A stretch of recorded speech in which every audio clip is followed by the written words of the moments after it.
And hey, how are you guys doing? It's Sunday. Sunday. Here on TCH Live, our $170 buy-in, 7K guaranteed prize pool has made it here to our final 9. And we've got Steamdola, we've got the Bronstein Bomber, we've got All Pure, we've got Dean, and who else do we have? We got Judy. Judy. Go Judy. Yeah, we the got the professor, of course. The professor course. is always here. So we'll start here with Mr. Bomber. Blinds 4,000, 8,000. Mike Gamblett here with Aaron. Super producer Carolyn. As you guys are all piling on in. Here on our first hand of the final table. What's cracking, everybody? Good to be here. Once again, played this tournament just earlier today and couldn't make it through to the final table. So, you know what? Why? How did that happen? I assumed you were a lock, but. Well, you know, I was actually down. Usual stuff, I assume. Yeah, got it in ahead and, yep, unfavorable run out. So I should have already predicted that, I guess. So, all right, hey, what's going on there? Asa in the chat. We've got our usual regulars, Nick from Yuma, visitor of all poker streams. He is the man stepping out and being the voice of the chat all stars. I think when you all grow up, you should want to be Nick from Yuma. We got Luis who played in this here today. Rob Jones saying, "Go Mama Judy, go Mama Judy." Let's go, Big Mama Judy in the hizzy, and she's under the gun with the Queen Jack offsuit. Let's see if she's feeling like opening this. Looks like she's gonna do something, and she's got enough chips to make a raise. So that's always an encouraging sign. Yeah, she's gonna go ahead and lead out here under the gun with the Queen Jack offsuit. And, yeah, she's got a pretty decent-sized stack here. We'll get a look at everybody's as we go along here. Lazy Lion looks like he is potentially our chip leader as we continue through the stacks here. It looks like that is the case. So, yeah, Judy here with one of the larger stacks at the table. We're over to Dan here in the small blind. Hasn't quite scanned his cards yet, but he's thinking about playing. Ooh, yeah. And for good reason, too. Indeed. And he's just going to choose to call here with the suited big slick. That's going to bring All Pure in from the big blind with the Queen 3 of diamonds. So Dan going to play this one slow, out of position. And we're going to get that run out specifically as All Pure is the only one to pair up. But I think that's a situation with his stack that I think common sense would lead you to believe with most opens. Is Ace-King just an automatic jam for most people here, or is this a bubble play where you might want to just survive potentially the pay jump at 6th? I mean, so the issue here is that he is the shortest stack at the table. As we've gone through there, it was clear that him with just about 12 big blinds or so was the short stack at the table. And it really, the onus is on you to make moves and become someone other than the short stack so that somebody else has to deal with that pressure. And so sitting on Ace-King there, I mean, in my mind, that is a easy jam. It would have gotten a fold pre-flop and wouldn't have had to commit those extra chips and then lose them after he flopped unfavorably out of position. So generally going to want to just ship those in. Yeah, and it's a kind of a force of habit. I think a lot of players who may play just a little bit more on the passive side, just are still recognizing there that there's just some spots out of position that it may not feel comfortable to put in a raise in, but it's just kind of one of those spots that you get a little bit exploited. But sometimes you hit your hand, and I think a lot of people would argue, whether or not that's correct or not, would argue in the contrary that it also sets up for a good trap hand, but it I'm just playing devil's advocate in this spot. So sure. Fair and balanced. Yeah, absolutely. Fair and balanced reporting here. That's right. All right. No fair and balanced here as it's the top and bottom here for Judy against Mr. Steamdola. Yeah, the old Choctaw nuts out of the big blind here. Making a really strong hand, and she's going to donk lead at this, which is going to make Steamdola feel like, dang it, man.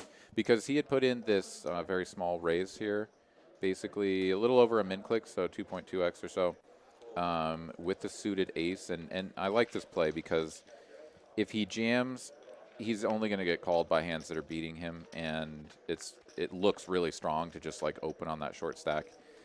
He just gets an unfavorable flop, when Judy's the only caller out of the big blind and she just crushes it. So it's just a tough spot for Steamdola. But, he's got 13 bigs. He is in the big blind now, so he is going to take over that position from Dan as the shortest stack at the table, with Alpier not too far behind, although he is sitting a little bit more comfortably up around the 19-20 big blind area.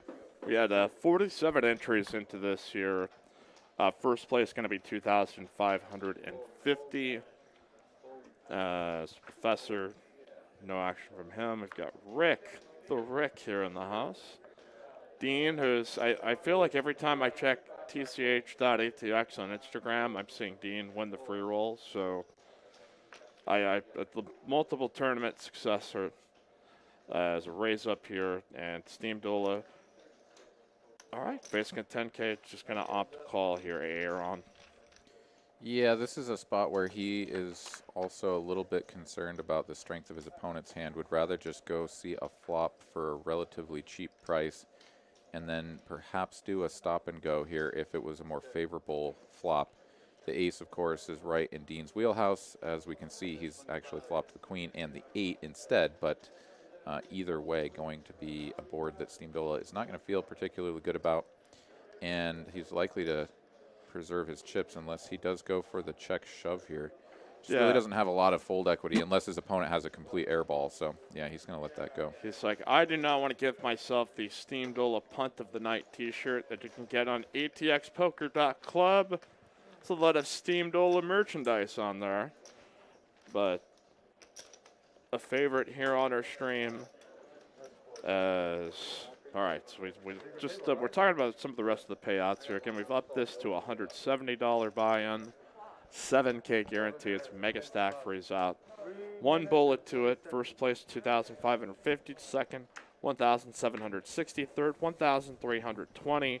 Fourth $1,000. Fifth place 720, and sixth 640 buckaroos. As Professor with ace queen. What else is new? Yeah, nice starting holdings right there. He's in early position, so he's going to go ahead and bump this up a little bit larger, it looks like, than what the sort of standard raise size would dictate. Yeah, he's going to go up to not quite 3 big blinds, just a little bit shy of that. We're going to get over to George here in the big blind with the 8-5 offsuit, looking at 14K to call. He's got enough chips that he could think about playing this one, but against the Professor in early position, yeah, that's going to be a tough spot. Go ahead and just let that go. I like that move. And Professor will add a few chips to his stack. Yeah, so our friend Alan Piscatello always speculates that the Professor has got to be on these final tables. It's usually our guess, but all right, so catching up here in the chat. Nick from Yuma saying something. He was saying something about some kind of particular football game that happened today between my Minnesota Vikings. Tough loss against the, quote, Cowgirls today, Mike, as Aaron would say. I mean, it was a very odd and bizarre game that, yes, it's not awesome to lose to Andy Dalton, but at the same time, when you've got most of the best players on the defense of Minnesota out for this season, it's just sort of like, all right, youngsters, let's learn on the job this year. And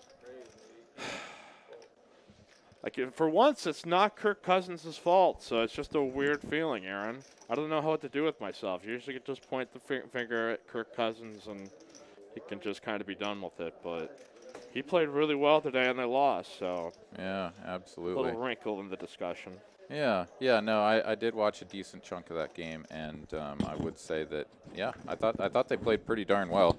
Dalvin Cook, as always, rushing all over the field, catching balls out of the backfield, and scoring touchdowns. And yeah, Justin Jefferson, of course, looked good. The CeeDee Lamb's catch was just incredible. I mean, Lamb's catch was absolutely absurd, and then Thielen has the one-hander, but we've got Judy in a hand as has been folded around. Mr. Lazy Loin going to not defend his big blind with the 7-5 offsuit. So, yeah, I mean, it was definitely a game Dallas had to win just to make sure they stay in the mix. And that fumble that Dalvin Cook had that was before halftime was really huge because, That really Minnesota was. scores there. It's a lot tighter game. They start with the ball. But, hey, credit that Dallas defense, really showed some teeth here and there. Yeah. Still a lot of things that are going to frustrate people here, but they had some exotic looks on the offense. Got Lamb moving. I think I would come out optimistic today that you could win what is a pretty atrocious NFC East. But, hey, whatever path you get there, you're in. You're invited to the dance, and you got a shot at it. So, Yeah, that's absolutely true. Alpier here in early middle position with the ace-8 offsuit is thinking about getting a little frisky. Going to try to pick up some blinds and antes. And he's going to put in a raise to 20K here. So opting for the little bit larger size similar to what the professor did. Oh, and he's running into it because the professor's got a strong starting hand here.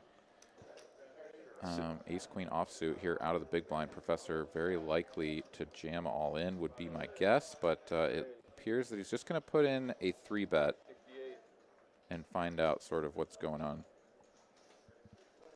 yeah, I thought a jam might be there. We've seen Chris, Mr. Allpure here, check out all this. I believe Allpure, I'm going to make sure I get the link up there. It's pretty high quality hand sanitizer. And he has made the final table here a lot of times. So, I mean, there is a leaderboard for TCH final tables. Like, he's at least in the top 5 for sure of appearances here. Yeah, I think that's absolutely right. All right. All right, so we've got a couple of people piling on in. Mondays 5-5. Aaron's actually going to host that. I've got sports responsibilities, so I think I invited E. McKenzie in, so Oh, fantastic. to shed his experience on that. So I don't believe we're doing anything else beyond this week up until Sunday. So Friday, we're doing. oh, yeah. we are. Yeah. Moving the Thursday stream to Friday, so we will be slinging cards here on TCH Live, and I will be here in the booth with you all the day after Thanksgiving. So come get some Black Friday deals right here on TCH That's Live. right. You can come into the chat and share all the best deals. Like, what are the good sites to go to? Well, Steam Dola going in with the computer hand here in the hijack. Just as I got the first chance to take a stab at it. Let me just get it through. It's a frustrating world, though, when you got the Braunstein bomber to your left, though. And he's going to give it a lot of thought. This is tough because he still has a dealer. He has a small blind and the big blind yet to act. That he's, I don't know. We're close to the money. Rick, though, has got ace-10 suited, but bad news for Steam Dola. But we do already know an ace and a 10 have already been folded out. So Yeah. he could still have some life here. Yeah, Rick is also going to let go of the ace-10. So some very interesting Wow. plays here. People playing very tight here. Yeah, early on here. So, I mean, I actually ran into this situation in the tournament down in San Antonio that I was playing this weekend, where I myself called a short stacks all in with ace-7, and then that's how I lost the tournament, was that I went all in with king-queen, and a player with ace-7 called me. And that is actually, people might think that that's a pretty loose call or something, but honestly, it does go down about as far as ace-7. Ace-10, Yeah. absolutely a very good hand to be doing that with when someone has that short of a stack, because you really have to recognize that their range is going to open up a lot. So I would have liked to have seen George go all in with his ace-10, and I would have liked to see the player in the big blind make the call. But our boy Steam Dola, he's going to survive and make it through by picking up the blinds and antes there, because no one wanted to tango. Yeah, I think there's another the circumstance beyond this, though, is since the money bubble exists up until 6th place, that whether or not it is right or correct, like that does tend to factor in some of the decision making that does happen in some of these spots. So in defense of some of the players there, where I think you're like 100% correct that you get into these spots where people are just going to have to move with a lot of 2-card combinations just to survive around. Like that's my short stack strategy is basically just try to be able to get one pickup per round just to make sure that I can stay even. And yeah, I think you're right on the money there. But Yeah, and it really becomes more and more challenging as the number of players at your table diminishes. So yes, one of the things that we encountered, myself in particular, leading up to getting into a bag last night was that we're down to six-handed. You know, we had to play down to the final 10 players, and so you got two tables of 6 players. And, you know, I mean, the blinds are just massive in comparison to the average. Something in the ballpark of like 20 to 25 big blinds average. And so, yeah, it's just, I mean, it's maddening to have to pick up those chips yep. just to survive, because you go a couple orbits through, only takes like, you know, 15, 20 minutes off of the clock, maybe 25 minutes, and you've just gotten blasted for 5 big blinds, and that's a rough feeling. So always got to mix it up. You got to go after some spots, and you also have to try to challenge some short stacks when they jam their chips all in. You look down at a semi-premium hand. Sometimes you just got to go for it. Lazy Loin here is going to go ahead and just open rip his jacks. He says, you know what? If somebody's got something to call me with, so be it.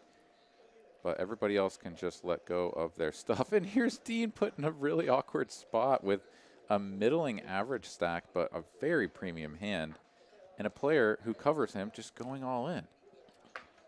Now, Lazy Loin here is hearing impaired. This is just does the American Sign Language. So I've played a lot of these tournaments with him. Really, really super nice guy. He generally likes to just make big shoves. Can we turn the volume down? Oh, I'm sorry. I can't hear it now. So, all right. So we got the Jackson with Ace King. So we're getting our monitor set up as. No, okay. But as I was saying, he generally likes to just make big open rips here with some of these big hands, just because I think in some of the lower and middle stakes, you will find people who will call you pretty light in some spots and not realize, how many big blinds somebody's just jammed in with. But happened to be in that spot there that the blind woke up with Ace King, and it does knock out a player as down to our final 8 here, Aaron. Yeah, so that's one of those spots that I think can go either way. So the player with the Ace King there already has all of the information that he needs to know. Like, this player has a hand that he thinks is strong enough to move all in, knowing that there are several stacks behind him that would do some real damage, right? Like, he called for 200 and some thousand that would have effectively crippled Lazy Loin down to the short stack, or if not one of the short stacks. And so, you have to say to yourself, all right, this player's got a good hand. Now, I've got Ace King, right? Like, that's a really good hand as well. But how often am I flipping, and how often am I ahead? We've got flipping a lot and behind almost the rest of the time, right? You're just, like, very rarely ahead. Yeah, we've got Steam Dola jamming here all into 101K, and I think he's going to get it through.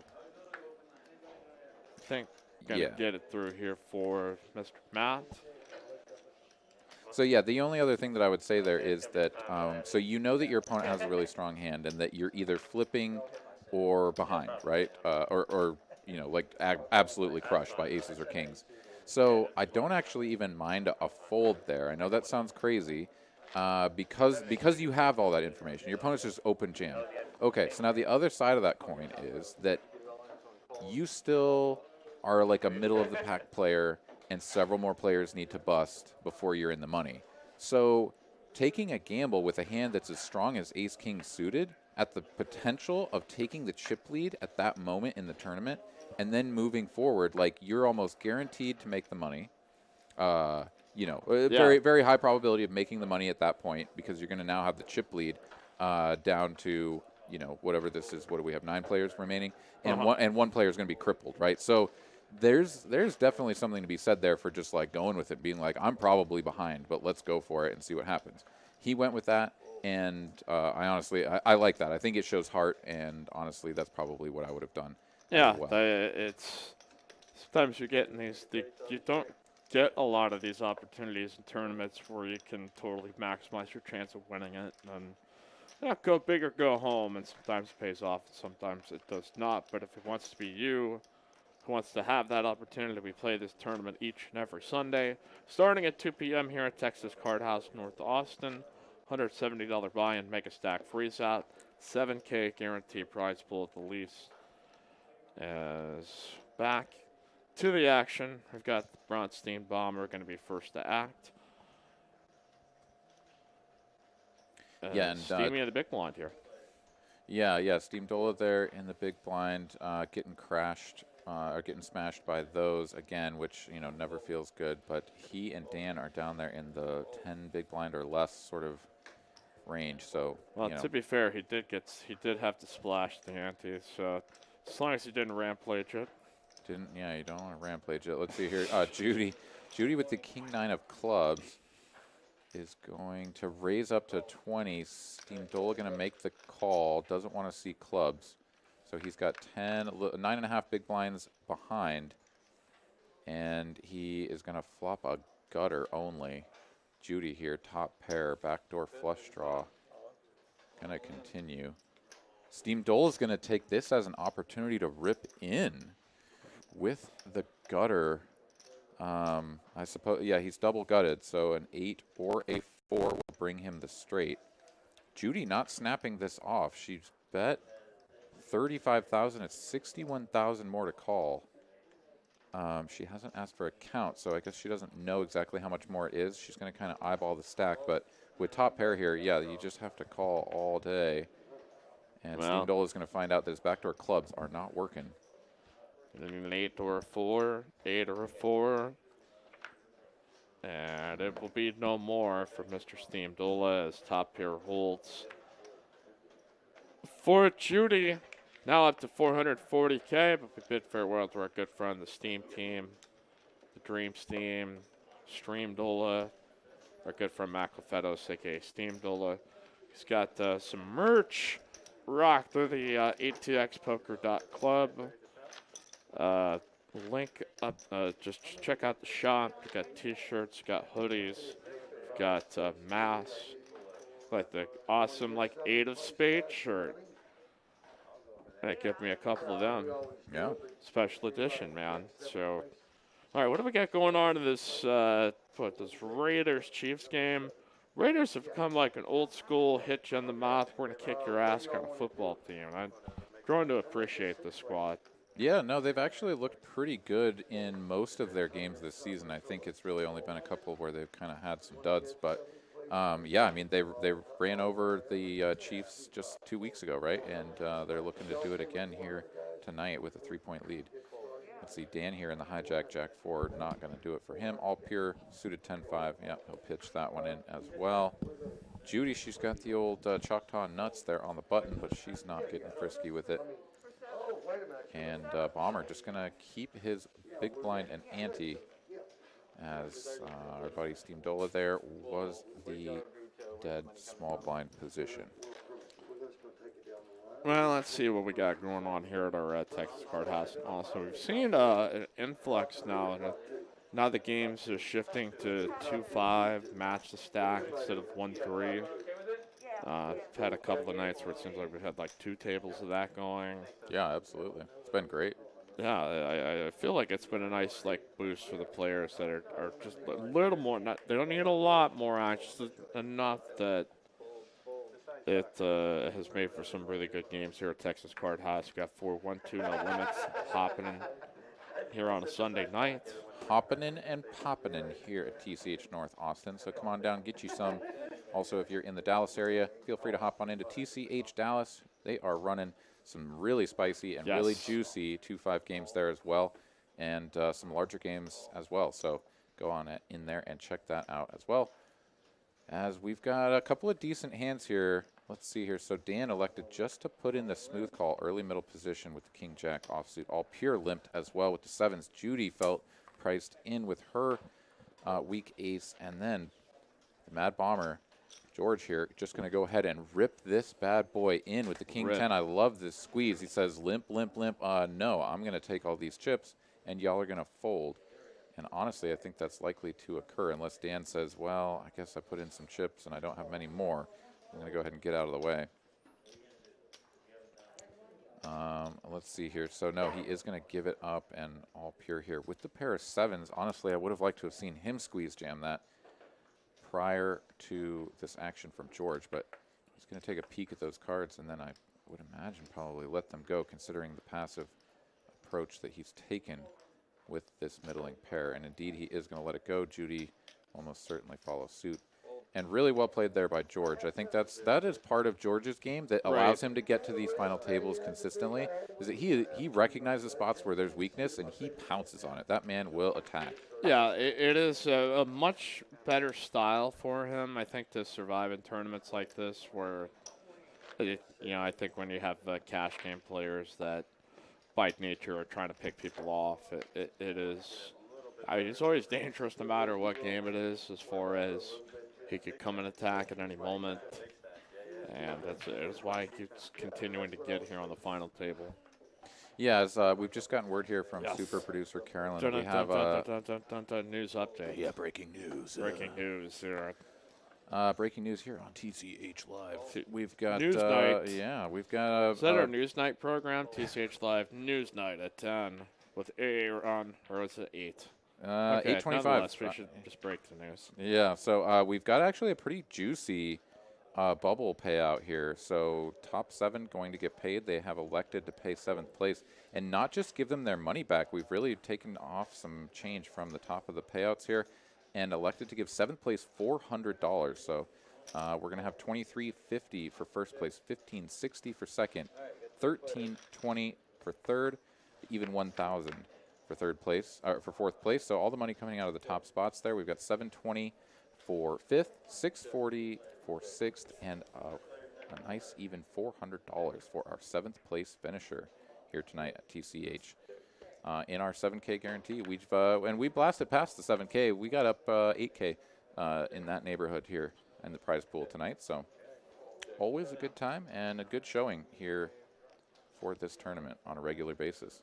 If y'all haven't played it in a while, come on down and check us out. Wow, we've got a straight here, and it looks like Lazy Loin was setting the trap here, hit his open-ender on the end, check to see if somebody would go ahead and fire at it with the backdoor diamonds and the overcard coming, but nobody taking a stab, and he's just going to pick that one up with the rivered straight. Right, we are almost 30 minutes into the program. All of you that ever come and enter our show, there's one task and there's one duty that we always appreciate you doing, and that, of course, is gracing some love to the like button. Just give a little tap skis, little tip skis. A little love here as, again, you can always contribute here to a super chat or super sticker here on the program if you want to tip the stream. Shout out. You want to get a special shout out, that's the way to do it here. So, all right, Aaron, we've got Bomber here in the cutoff. This seems like a raising spot for him. What size, Mr. George? He is going to go big and healthy, up to 3.5 blinds here. Basically telling everybody in front of him, like, I didn't come to fold, so if you want to play for it all, I'm ready to go. Rick here, he's got the ace-10 suited again. And now that we know that everyone is getting paid, yeah, he feels much more emboldened to rip those chips in there. He didn't really have much time to think about that at all. He says, oh, $400 at least. Ace-10 is good enough now. And he's going to shove those chips across the line. And now Mad Bomber over here with just the jack high, 105,000. This would cripple him if he calls and loses. But he did just commit 3.5 blinds, and it's another 10.5 to call. So he is getting a pretty good price, even though he can imagine that he's going to be pretty far behind. This is George asking here for the count. Yeah, this is a spot where I would prefer with a hand like Jack 10 to open to just a couple of big blinds, just like maybe a min click or a little bit over. Yep. And then if your customer out of the big blind rips it in like this for 14 bigs, it's like, oh, well, it's 12 more to call. Like, I can just fold. But when he makes it 3.5, and now it's like, oh, crap, now it's 10.5 big blinds, and the pot's already up to 19 big blinds, like, ugh, you know? I mean, like, it's 10 to win 29 big blinds.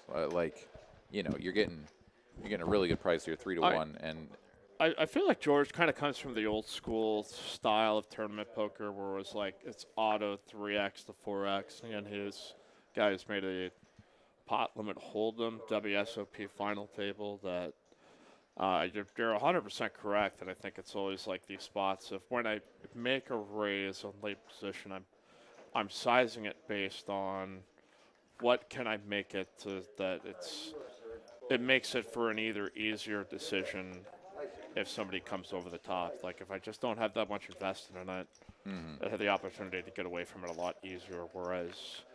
And it's almost always upside. There's very few downsides to it. So Yeah, well, I mean, so yeah, definitely different players will have different strategies, and I do think that it's fair what you mentioned about the, I guess, sort of the timeline, right? Like George has been around the block.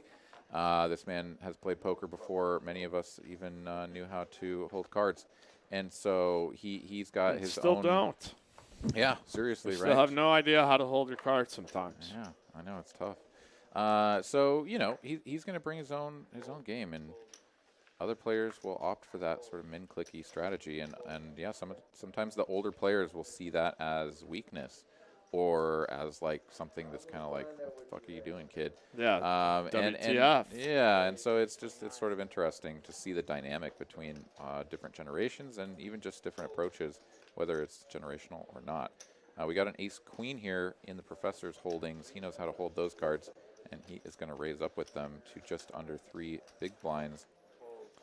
Dan going to let his unsuited king 8 go out of the big blind and is going to go down to 4.5 bigs. He just lost 2 big blinds off of a 6.5 big blind stack.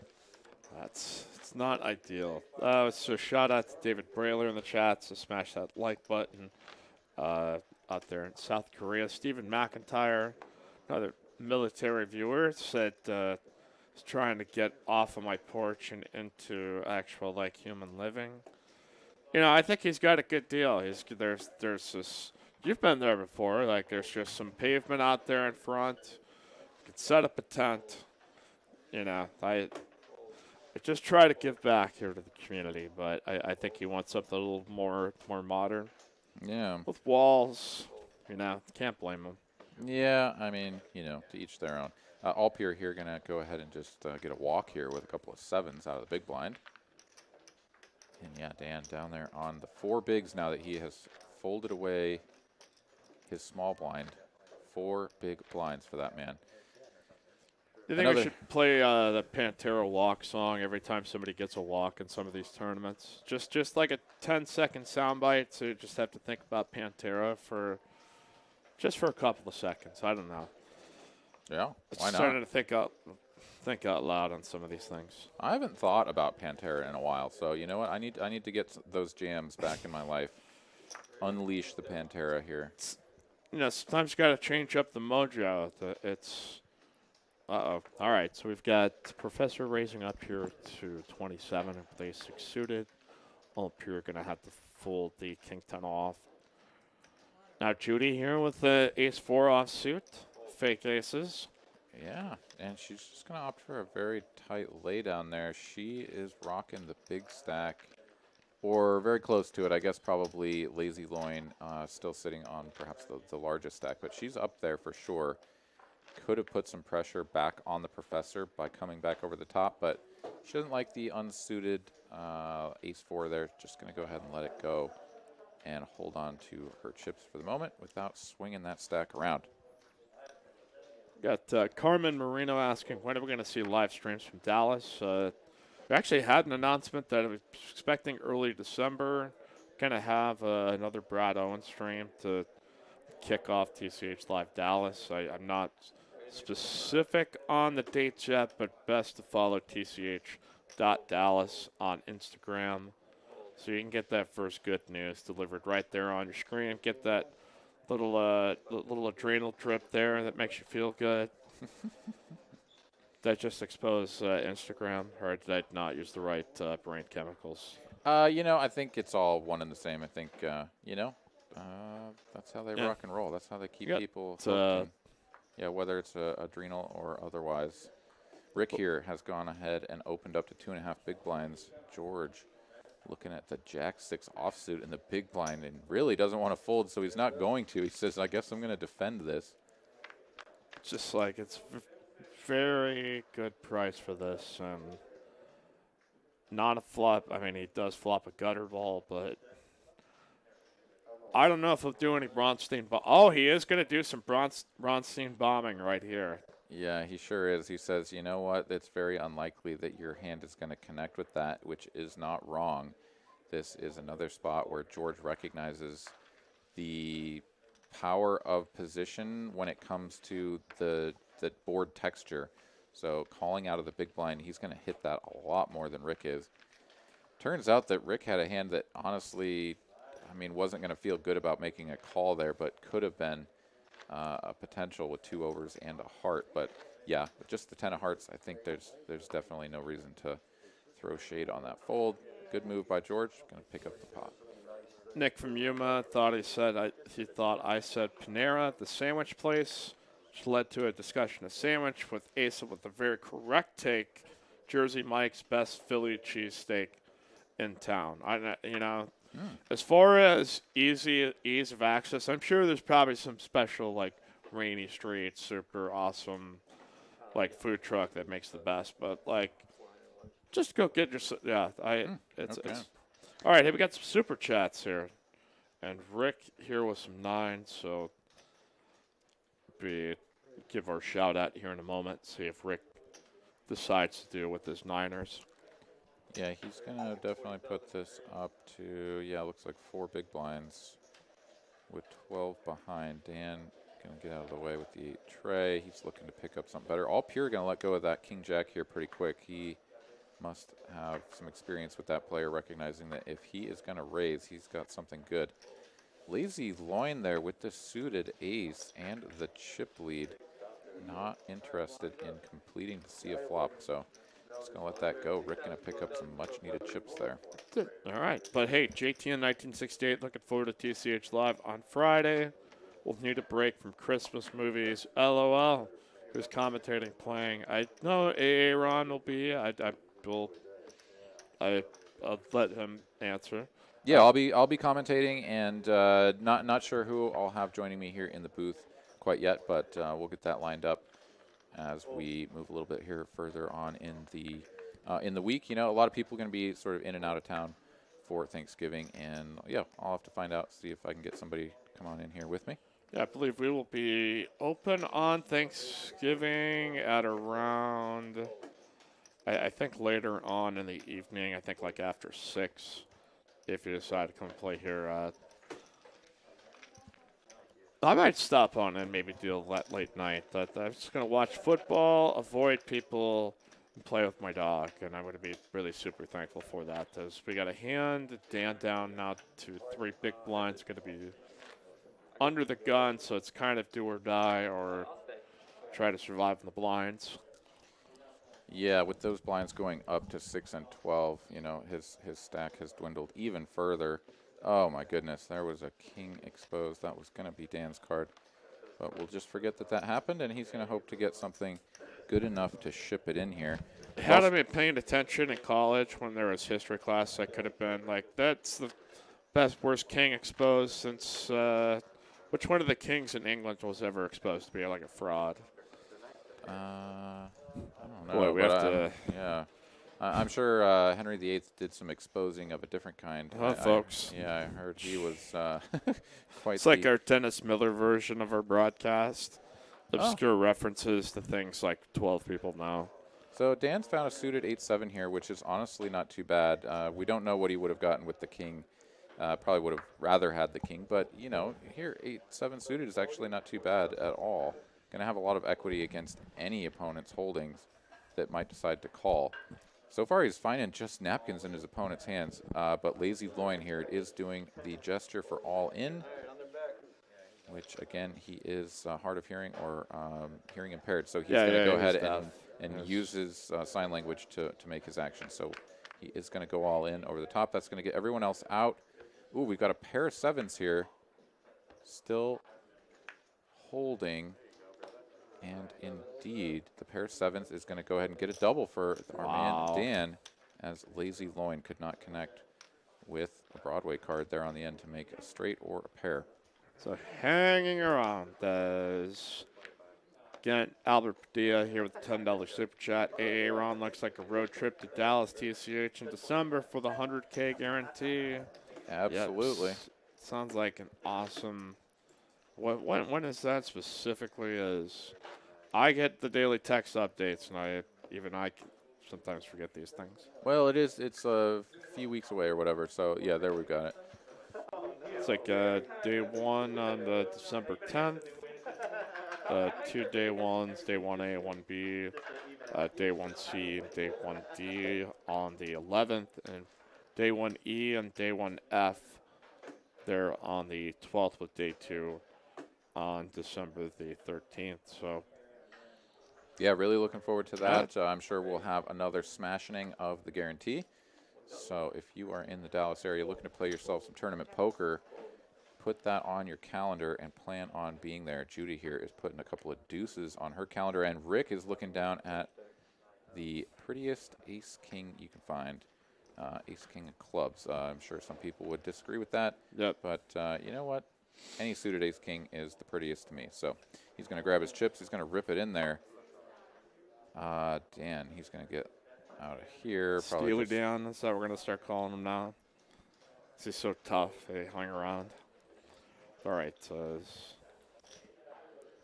Back over to Judy. She's going to get a count, find out that it is 137,000. That's about 11 big blinds. And yeah, a pair of deuces never feels good when you have to call someone's all in. Another thing to go ahead and rip it in yourself. But yeah, she's going to get out of the way with what was the best hand, but definitely didn't want to double up that man Rick and cripple herself. So she's just going to duck out. And we'll move on to the next hand here as Dan going to be sitting in the small blind here, 7 big blinds behind now.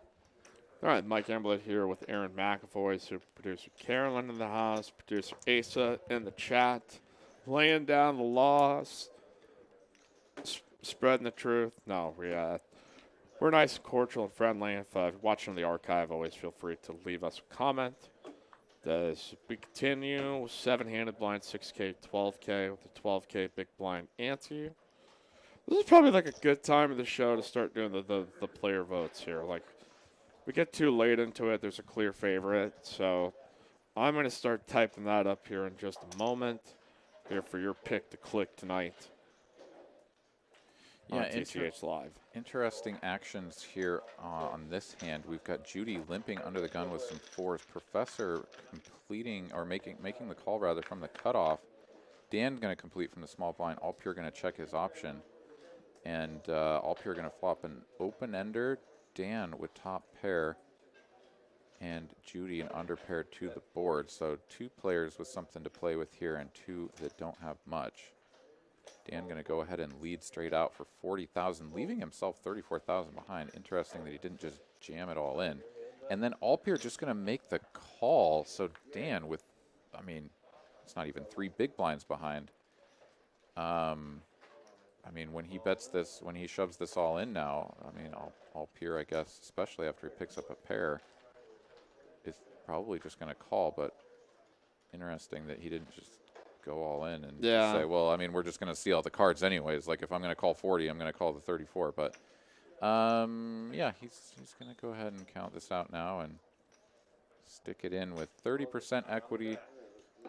Definitely getting the price. Had to turn his cards over, put his chips in the middle.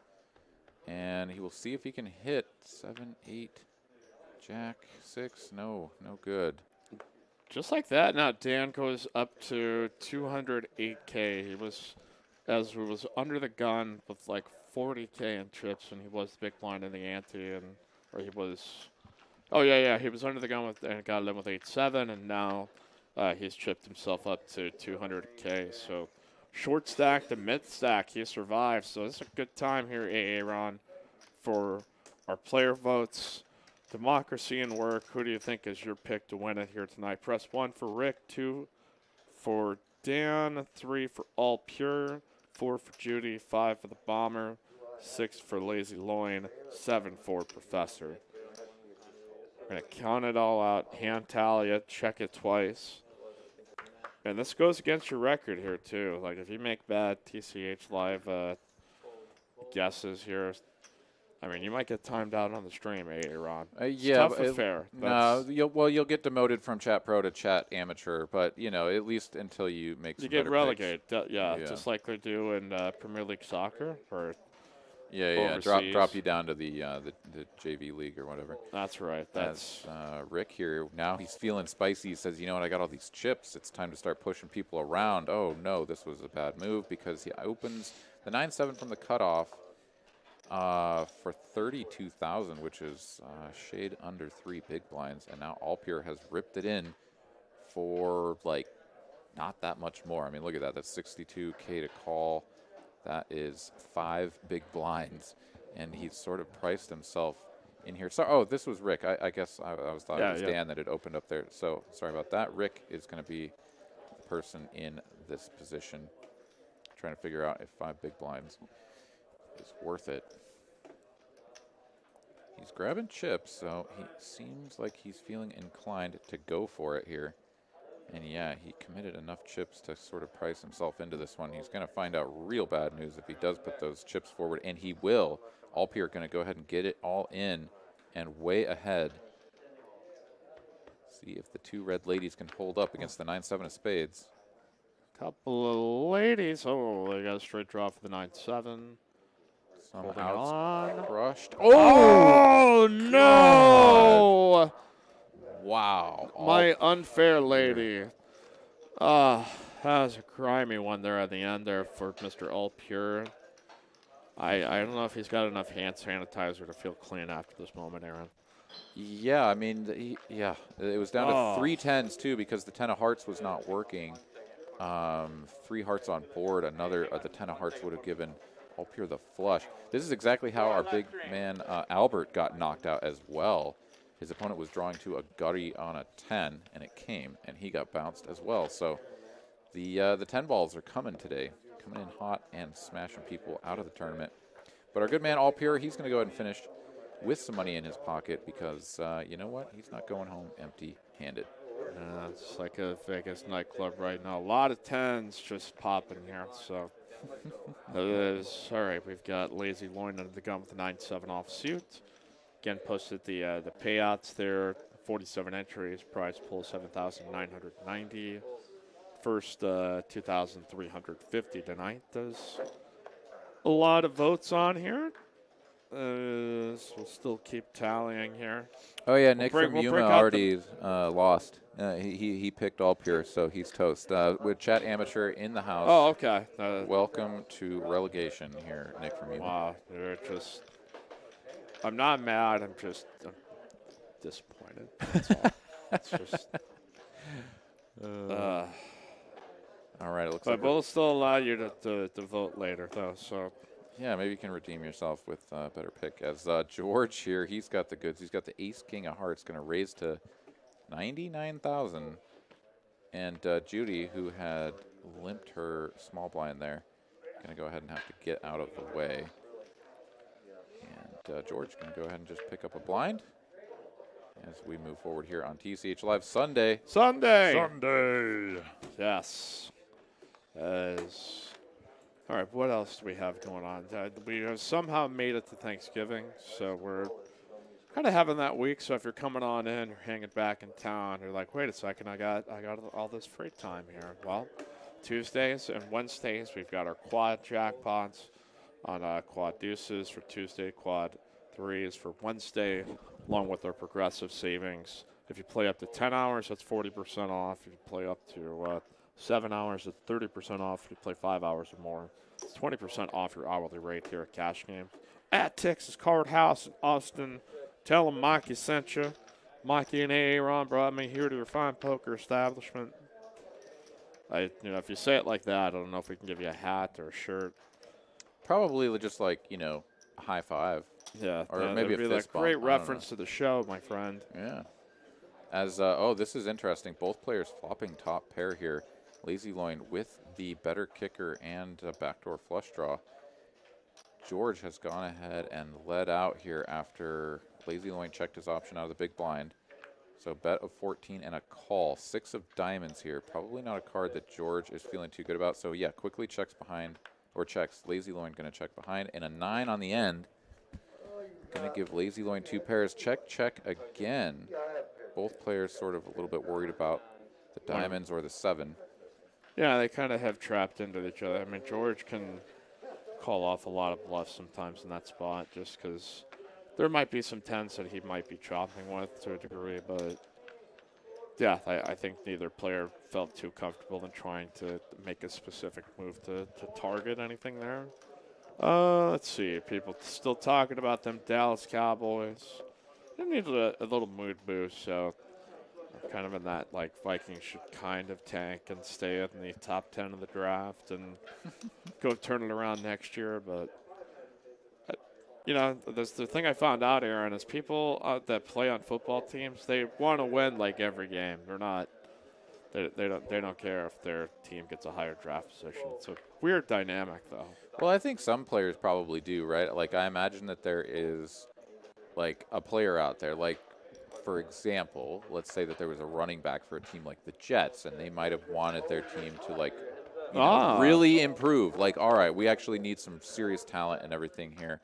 And then it just didn't happen, right? Like, No. so, like, it's like, okay, maybe we can tank for a little while or Just a something. little But, bit. like, but we got to make some things happen, and if it doesn't, then then the players that want to win are really going to get sort of chapped. Yeah. So they got. I don't know if that was really the dynamic that occurred there, but you never know. Yeah, the great Le'Veon Bell saga. I think that there are so many different things. You just say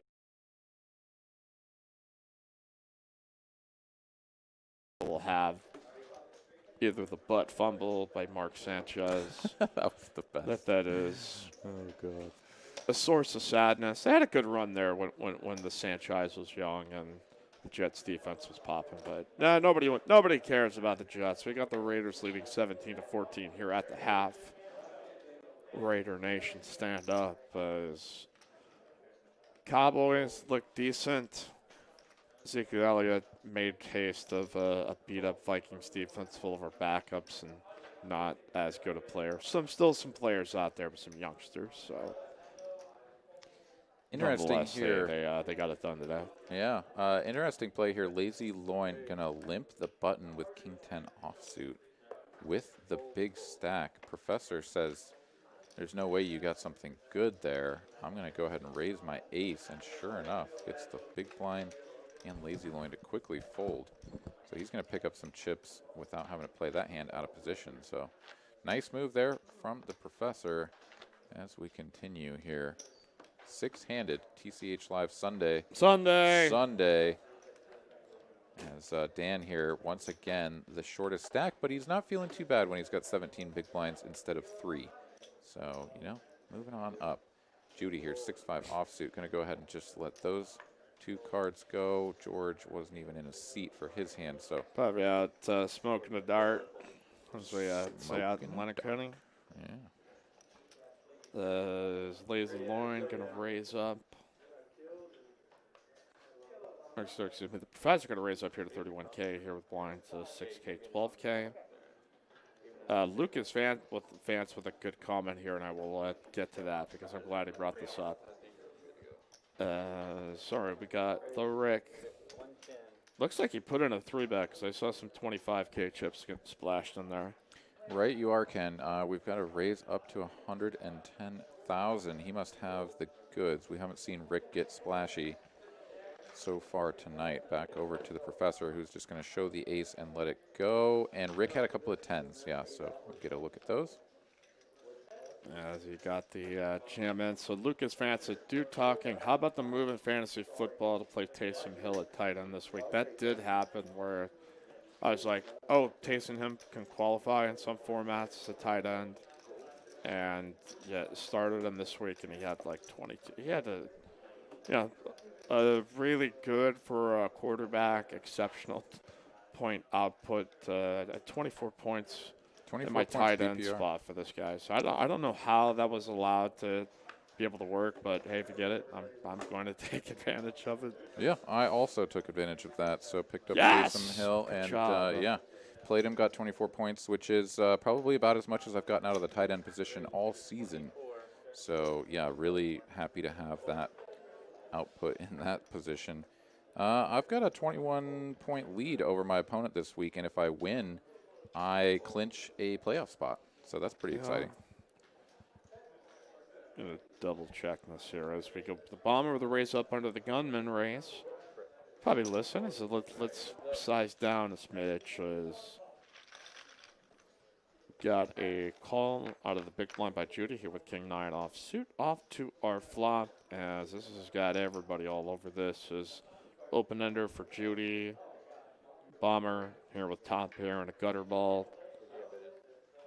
See if we can get some chips here in the middle. Yeah, Judy gonna check. This is a spot where George could bet small or just check it back. He's got the gutter to a straight and top pair, but this is a very connected board and could run into some resistance. But instead, he's going to bet out what looks like about 2/3 pot. Even a little bit more than that, 45,000. And Judy isn't going anywhere yet. So she's going to put in the call here, going to look to hit her straight. That's not going to be it. So that is going to give trips to George. Mad Bomber here. Judy going to check it over. Now, yeah, he should definitely be sizing up, probably just shipping all of the chips in for a pot-sized bet. You know, get to that point. I would be surprised if he would take the risk to check back here. He could feel like he could get looked up here too if he does jam, but I think he could go for just like above half size pot, because I think it's hard to predict what George is going to do, because sometimes I don't even think George knows. But he makes the bet down here to 61K to try to extract some value. All right, well, Judy's going to take it one more straight here with the queen being really bad. Yeah, so he doesn't, or she doesn't know just how thin she's drawing, and Bomber gave her a price that she thought was worth.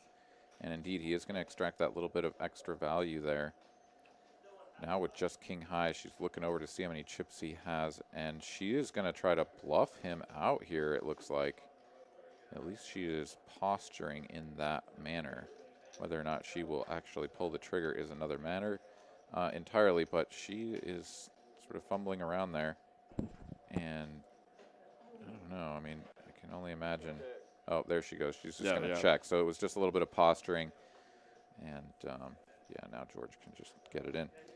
Also, just want to put a shout out here to our man Bryson, who's been on the stream a couple of times playing the 1-3 game and just a regular fixture here at TCH North Austin. He is currently in the top 8 remaining players down in San Antonio playing in a big 150K guaranteed tournament.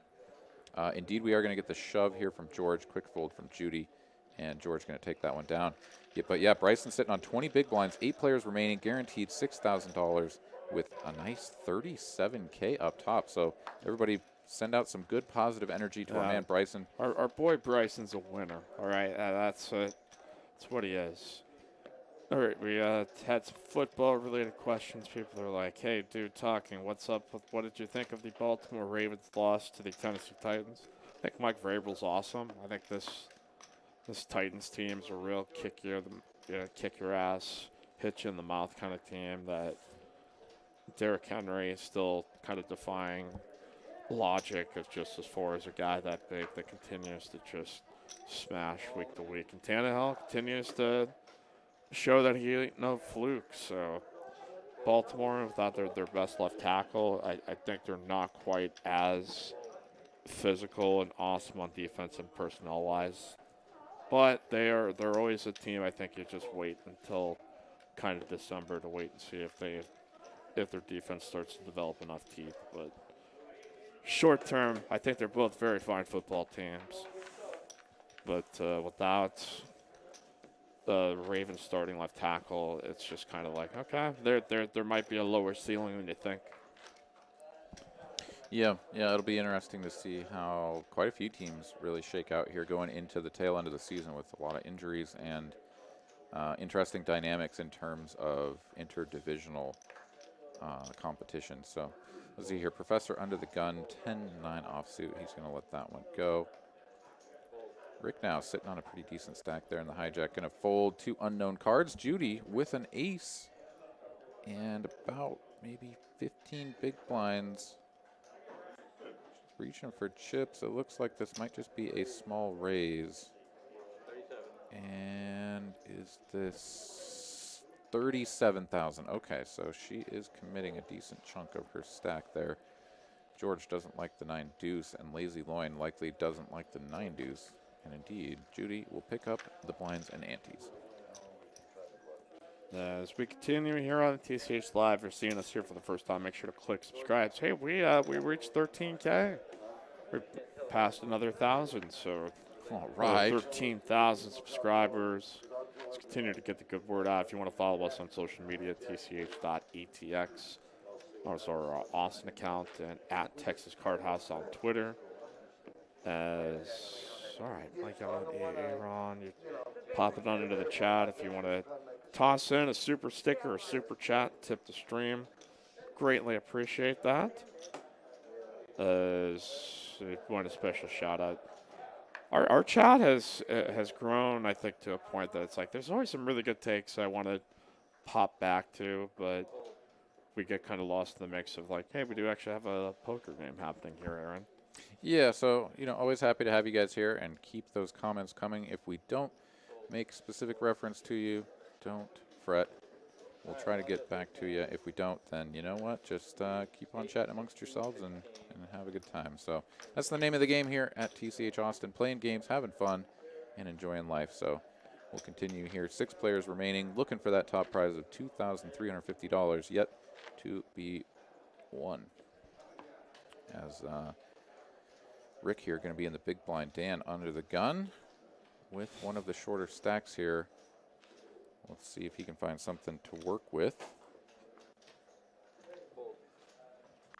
Lucas Vance says, don't sleep on the Colts either. Good point over Rodgers in the back this week. Yeah, I don't think anybody's sleeping on them. It's just Phil Rivers never totally inspires some confidence, but you got mad respect for what the guy does do well. So it's wide open, man, but it just looks like Steelers, Chiefs, and everybody else is. And the Chiefs are proving that, hey, there might be some leaks there. There might be a way you can be able to beat them, as the Raiders still up 17-14 as we start the second half. But we got Bomber raising up to 41K. Rick here now the big blind. Wow, he's not going to defend here with King 10. Yeah, this was another one of those times where George made it pretty large, going over 3. No, I guess it was just under 3 big blinds.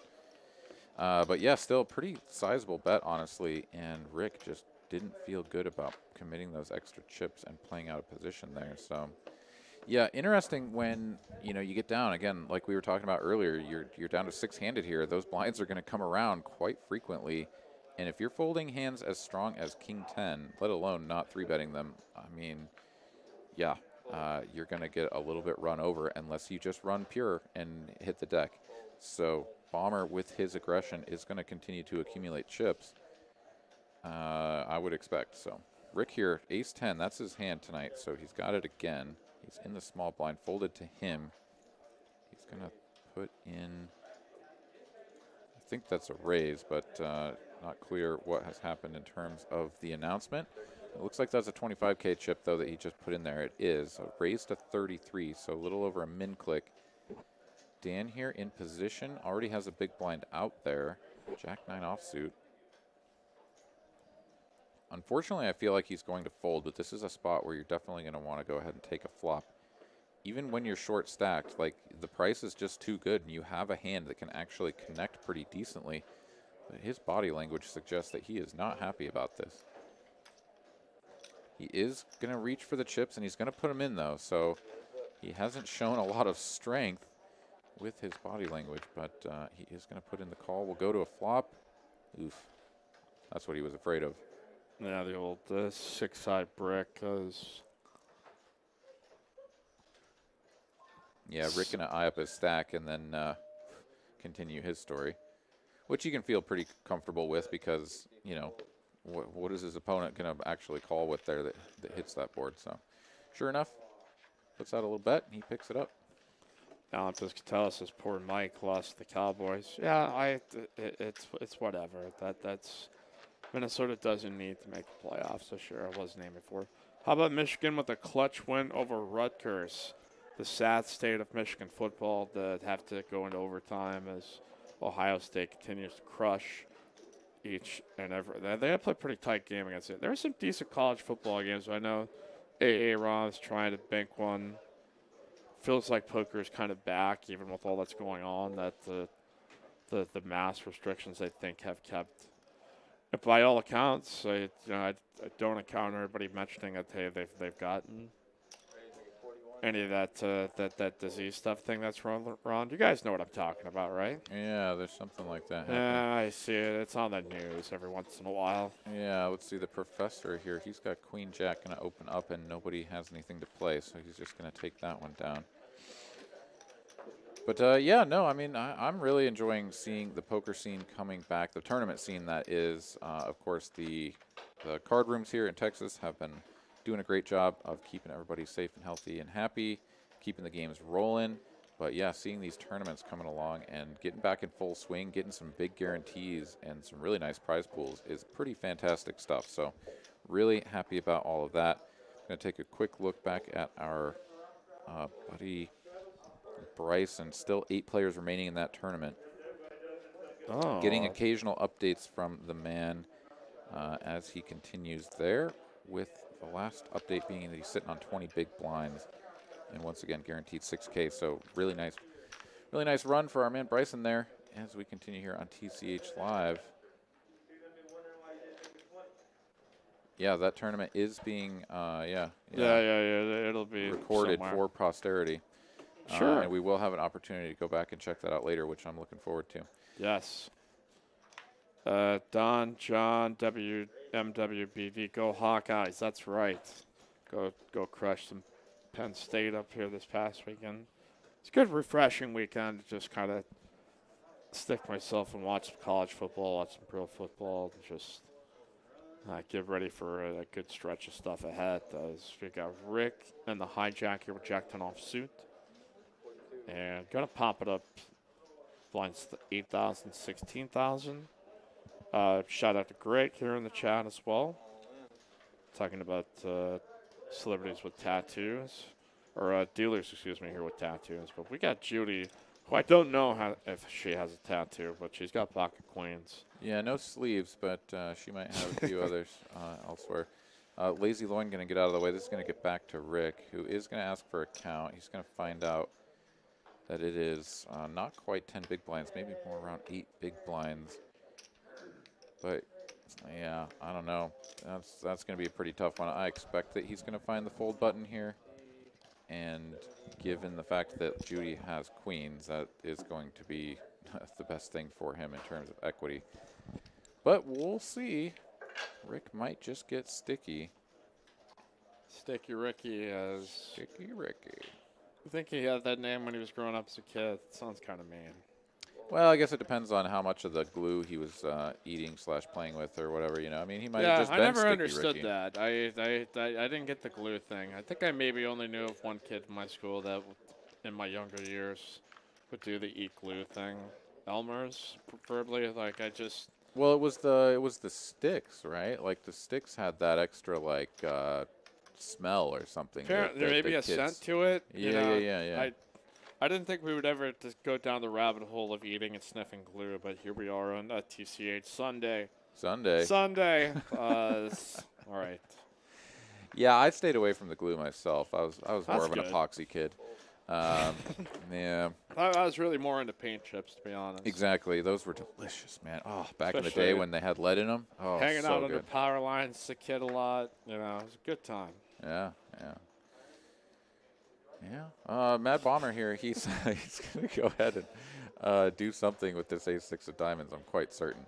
It involves a raise. So yeah, he's going to cut out the one big blind, and he's going to cut out a few more chips. Stack them all together.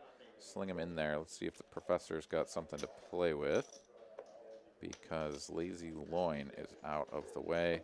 Ooh, 7 deuce. No good. Mad Barber and George going to pick that one up. Not even the professor will mess with 7 deuce there, as ETX Poker here, the 99-cent super chat. Again, trying to raise money here for building out wells.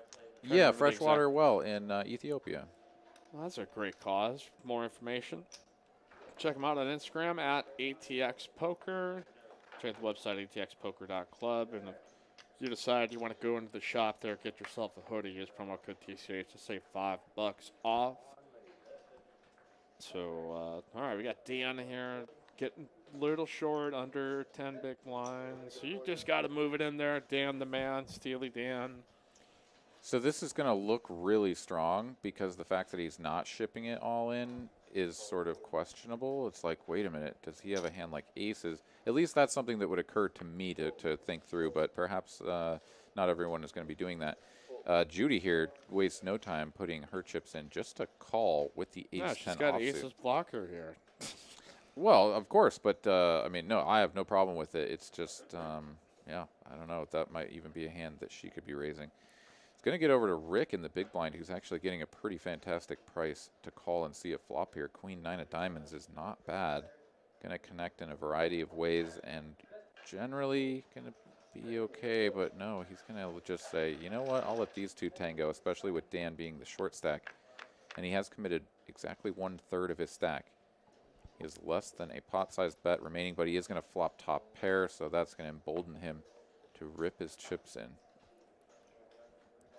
Yeah, it'd probably be a quick fold. We've got speculation in the chat as to where any other exotic TCH locations. How about TCH Wakanda?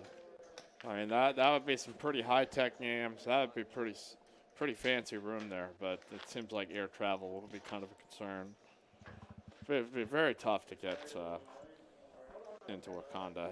Yeah, you just really wouldn't want the middle seat, I don't think. Let's see. Yeah, exactly. That's yeah, kind of a long flight. Other than that, pretty easy. TAS, TCH Mars, Musk is deep stacked. Yeah, that might be a 100-year goal for the company. I don't know if we talked to Ryan about that, if he's got long-term plans to go terrestrial with this, but yeah, a man can dream, and you know, who's to say I'm going to fault him if he does? Yeah. Judy here, not going to dream with the Queen 10 of diamonds.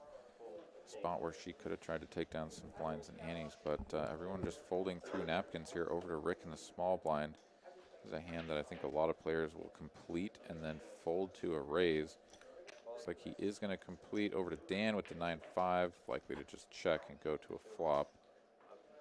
That's where we're headed, so two players, 9 high. All right. Dan with the Dan Grimes, the 9-5 offsuit. He pairs up the 5. Check, got a gutter ball for the Rick. And he is going to bet at this. I like this. His opponent has just showed some weakness. He's got 9 high and a chance to improve if an 8 peels off. Even a 9 or a 7 might be good. Turns out just the 7. Deuce of diamonds here on the end. Not going to change the texture at all. So that's, yeah, he's just going to throw the white towel, flag, whatever it is, some sort of white garment or fabric. And he's going to lose because Dan has a pair of 5s, and that is good. Wins it here at Showdown. You know, I think that the immediate answer to if you were to be like, if you ever had a TCH in Oklahoma or Colorado, it's like, it would probably be subject to that state's gaming laws. So I think that's why it's been kind of more seamless here within the state, that there's not a ton, I think, that you have to go through over regulatory oversight as far as with gaming commissions and things like that, that differ so much from state to state. So I think that if that was to ever just say theoretically possible in a couple of years or something like that, that would be my common sense answer to this. But we've got a jam all in. Lazy Loin, not for common sense, just says, let's do some power poker. I got more chips than you. Feel my wrath. Yeah, nobody has anything to tango with him, so he's going to get that one through. But yeah, this man has shown that he is not afraid to just rip the chips in there when he gets a, I mean, this is a pretty moderate, at least moderate strength hand. Just the pair of 8s. Obviously, it's good 6-handed, but yeah, shoving that under the gun. Yeah, I mean, somebody calls you, they might have you beat, but he's not afraid. It's like Eminem back in 2016. All right, C. Anderson here with the 99-cent super chat. Smiley sunglasses. Heck yes. Bill Houston, Vikings need old or purple people eaters back. Ellis Page, Marshall Larson. Well, they signed Michael Pierce, and then he was going to be their big defensive tackle to play up front, and then he sat out for the preseason request. Like he just said, okay, and then Daniil Hunter doesn't play this year, so like it pretty much just comes down to that for me. That caps how good I think they could be. But thank you for the $5 super chat. We got the professor with yet again Ace Queen. It's like the 12th time he's at Ace Queen tonight. Yeah, maybe even the 13th or 14th, but you know, who's 17th? counting? Yeah, I think we're getting into that territory. Yeah, so he's going to take that one down. We are just moving some blinds around here at this point. No one getting super short stacked quite yet. I think Judy is our short stack at the moment, if I'm not mistaken, and she's sitting on the button just passed through the blinds, so She really shouldn't be sitting on it. I think she should leave it out there on the table. well, you know, sometimes you try to So get a incubate little the good button. luck. Yeah, see if you can spawn a little bit of luck out of that thing. Professor here under the gun, not going to do anything with the 9-7. Rick, same, sees 10-8. Dan here, King 9 offsuit. The cutoff, not worthy of a raise, 6-handed. Over to George in the small blind, 5-3 offsuit. This is a hand that, God, I mean, honestly, this qualifies as a walk-in hand for your opponent. Just kind of let it go. But if you are going to play it, you need to raise it. Oh, he says call. Okay. Well, there you go. Go ahead and limp the old 5 high. Lazy loin, though, says, ace deuce. I'll just check it back. Take a flop in position. Ooh. All right, spicy kind of. Yeah, I mean, that gives Bomber decent equity, and honestly, probably not going to feel too terribly bad about going ahead and putting out a bet here, see if he can get his opponent to fold any two cards that would have some real equity against, you know, just 5 high. So sure enough, he's going to bet 26K, and that's going to take it down. I like that move. Oh, he bet 50,000. My goodness. Okay, that was nearly pot-sized wager, or over pot. Fun Hell versus. How many more loses does Harbaugh get at Michigan? I think he meant losses before he's on the seat for not beating Ohio State. Yeah, that's a tough thing. When, like, you're an alumni and you're one of the best players that I've ever played in that school. Like, you're gonna get a little bit longer leash. But yeah, this has not worked out. But you know, it's people that think you can just fire the coach. Like, it's like you've got to get people within your booster club to be able to absorb some of the financial losses. So I just don't come from the school of fire his ass when it comes to the coaching decisions all the time. But that's me being a coach apologist. Yeah, I think we should actually just light them on fire and you know, have a ritual sacrifice. Burn them at the stake. Yeah. Witches. Yeah. Exactly. You really That's you have to right. exercise the demons. You know, That's right. when your coach Yeah, is terrible, that's terrible. you gotta barbecue. Let's see here. We've got Wow. ourselves some Dark turn. limps as Judy gonna limp there in the cutoff. Mad Bomber George gonna follow suit. Interesting, very interesting play here on the button with the King Queen of clubs. Professor in the big blind checks. We go 3 ways to a flop. 8-8-4. Judy with the best of it, just ace high. She seems interested in leading to find out where Punch she's and at. Judy. She's got the gavel. She dabbles as Judge Judy Yes. from time to time when she's not. And she's Incubating really having the a button. better day than Broncos wide receiver Jerry Judy, who only got 3 catches for 37 yards. So yeah, she's already doing, I think, slightly better. Yeah. So she's won at least 4 pots, so she's got more receptions. So it's a good day to be a Judy. Yeah, a better day for our Judy, indeed. As, yeah, we're going to go ahead and continue here. Blind's going to go up here in a few minutes, and then the pressure will really be put on as we are going to have sizable increase to 20,000. That's going to make all of these middling stacks that are sitting around 200K like Dan start to feel the pressure ever more. That's folds. We got Bomber here with the 8-5. Not feeling too spicy yet. Those Lazy Lauren has played go big or go home poker as he tends to. Jam with jacks.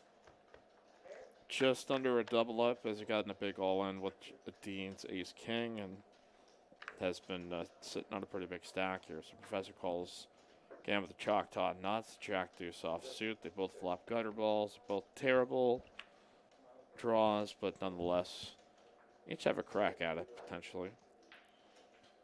As we got a check here on the flop as we await our turn card. 7 of clubs doesn't affect either. And what do we get? Queen here on there. We might just go check here. Then we'll.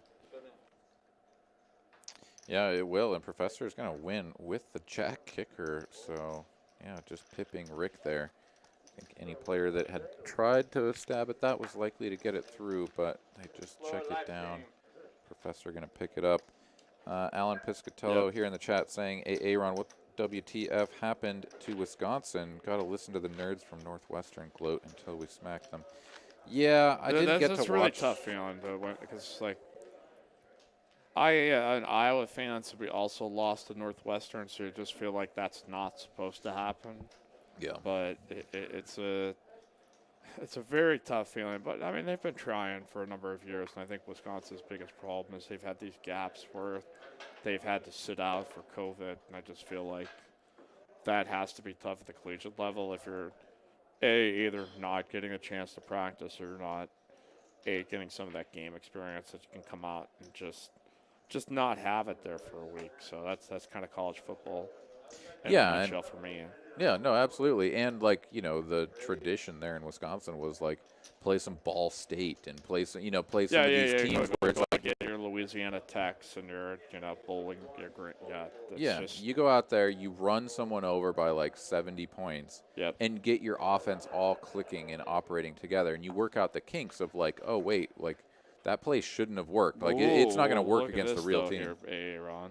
Sorry to cut you off. We've got we have actually an interesting tournament final table hand here. Yeah, we really do, and yeah, I can tell that George here, Bomber is sort of concerned, right? I mean, Ace Queen 6-handed is just really strong, but when an opponent who has shown a propensity to fold in spots where, like just a lot of other players are going to commit their chips, like when Dan was down to 3 big blinds or whatever, and he folded his small blind, and, or he had 5 big blinds, he folded his big blind, and then just like rips over the top here. That is definitely suspect. So George holding some blockers to, 2 of the 3 biggest hands. If he were up against kings, for example, he would have 30% equity and could think, how does that factor into my call here? 200K into a pot of 500, still not great odds, but, reasonable. I don't know. I think he's going to find a fold here, honestly. I think that he's going to find a good fold. That's good instincts there by the Bomber. Yeah, recognizing that his opponent just has to have one of the tippy top of his range type hands in order to shove his chips in there, voluntarily commit himself to the potential of going out the door in 6th place. So George not going to bite. And we're going to move on here as some more chips have moved around. And we're going to have a dealer change, or perhaps just a deck change. I think it's just our boy Jordan there in the box. One of the quickest in the games. You see him here quite a bit on the live streams. He is out there pitching it, getting it out there with some speed. So unfortunately, that does not mean we have a tournament bomb pot, though, as I think we've just gotten accustomed to, deck change, dealer change. I think people will find any reason to have a bomb pot here, Like that guy scratched his nose. Time for a bomb pot. Where's that bomb pot button? It's very, and bless you. And nobody will ever want to stop you from being a part of the action. I have seen it kind of grow in such ways that it's like people love bomb pots here, especially double board at Texas Card House. Yeah, absolutely. As we got the Bronstein Bomber under the gun with the King Jack suited. Lines again continuing 8K, 16K.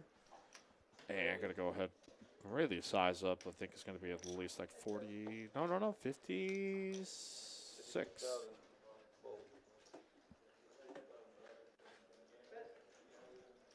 Now the Professor Lazy Loin folds out his ace rag. We'll let the graphics catch up. It's a dramatic moment. Professor has paused, so I think he's got a hand of some sort. Yep, he's got pocket. What? Oh! Under the gun raise, repping strong based on that sizing by Bombers. So I think he recognizes this is probably an all-in or fold spot. And he's got all these other opponents in the mix that might decide to rip it. Judy's going to do exactly that and shovel in here for 217K. George, again, made this 56K. So it is 161 to call. How much is that the total got? So it's going to go up to 461. Yeah, so he's getting right about 3 to 1. yeah. And yeah, I mean, he just keeps getting put in these spots where, you know, again, it's six-handed, and he's got a very reasonable holding. His first one, the ace queen, even better than this king jack suited. So honestly, this one is an even easier laydown, but I'm sure he's feeling just like, come on, man, I'm opening with these good hands, and you guys are just going all in against me. Might have been verbatim what he said. Yeah. Yeah, and I'm sure he would have felt a lot better had the professor ripped it in and then had Judy do this over the top. Then he could just feel like, oh, I can just get out of the way. But Yes. The fact that this is just he and one other player, all of the decision on him. He is cutting out chips. I'm sure he's going to do the same sort of operation that he did previously, sort of cut it out, see exactly how bad it would be when he loses or if he loses, and then we'll find the fold button. That's my hot take. V was asking, was it the correct decision? We'll know if we get to see a flop. If we see a flop and see that tens wouldn't have held up, then we can obviously say it's a great decision. But yeah, well, I don't we know love about being that. results oriented here. We just wait for it and then. No, I kid. We kid, of course. But hey, Aaron, Tournament Pro, Aaron's Corner here on TCH Live. On just the tip. Pocket tens there for the professor there, Aaron. Let's go to a breakdown. Yeah, I'm going to go ahead and I'm going to lose my tournament, as I've done many times before with pocket tens, by shipping the chips in there and hoping for the best. Damn those pocket tens. Yeah, no, they are pretty gross. They're because, the devil. Yeah, I mean, actually, so in the tournament down in San Antonio, little shout out to our man, Big Daddy Chaz, sat down at my table for one hand because he had pocket tens, ran him into pocket jacks, and he headed out the door on the very first hand of day 2. So tough break for my man, Big Daddy Chaz, but just, you know, a little camaraderie here because I wasn't far behind him. About 8 minutes later, I was headed out the door as well. So picking up a min cash myself.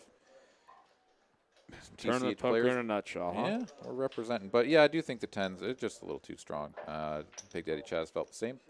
Yeah, just got to go with them. Hey, Ethan, that lady from Thursday was fun. That's going to be Caitlin's new nickname, that lady from Thursday. Yes, indeed, that lady from Thursday. So such a good bullpen of talkers, says he. Yeah, we've got a good collection of folks here that step on this. We got the Bomber pushing in here with the Choctaw Nuts here. Maybe he's watching the show and he's like, hey,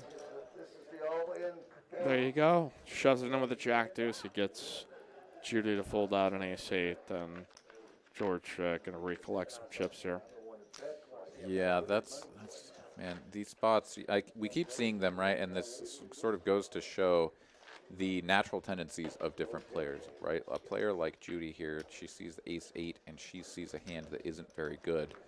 Other players will look down at that and be like, oh, this is a fantastic hand. Yeah. 6 ways, especially when it folds around to the blinds, and will feel much more inclined to commit chips. But yeah, we've seen here time and again on TCH Live here, these final tables, that you get a pretty wide spectrum of players. Some of them a little bit more on the tighter side, and some who are a little bit more willing to mix it up. Judy here now on the button. Queen 10 is the hand she can open for sure. 20K big blind. Those blinds did go up here, and ooh, George. Oh, she just flat calls. Yeah, just limped. Yeah, can't win the pot pre-flop if you don't raise. So she's gonna limp. George is gonna rip the ace jack. Lazy Loin. He's gonna pitch his 9 high into the muck, and Judy will almost assuredly follow suit? She will. George picks up yet another pot and moves up to just shy of 400,000. Just taking him down without showdown, and that moves him here to second in chips. Now these players all 20 big blinds or less, so blinds 10K, 20K. This should be kind of start push and shove time, I think, for a lot of these players, where that's going to be kind of more the natural move. But yeah, Aaron, we've seen this many a times here. I don't know if we'll see it with this specific group, but we have plenty of players ready to probably start moving in now. Yeah, I mean, it'll be interesting because that range at which players are willing to commit chips.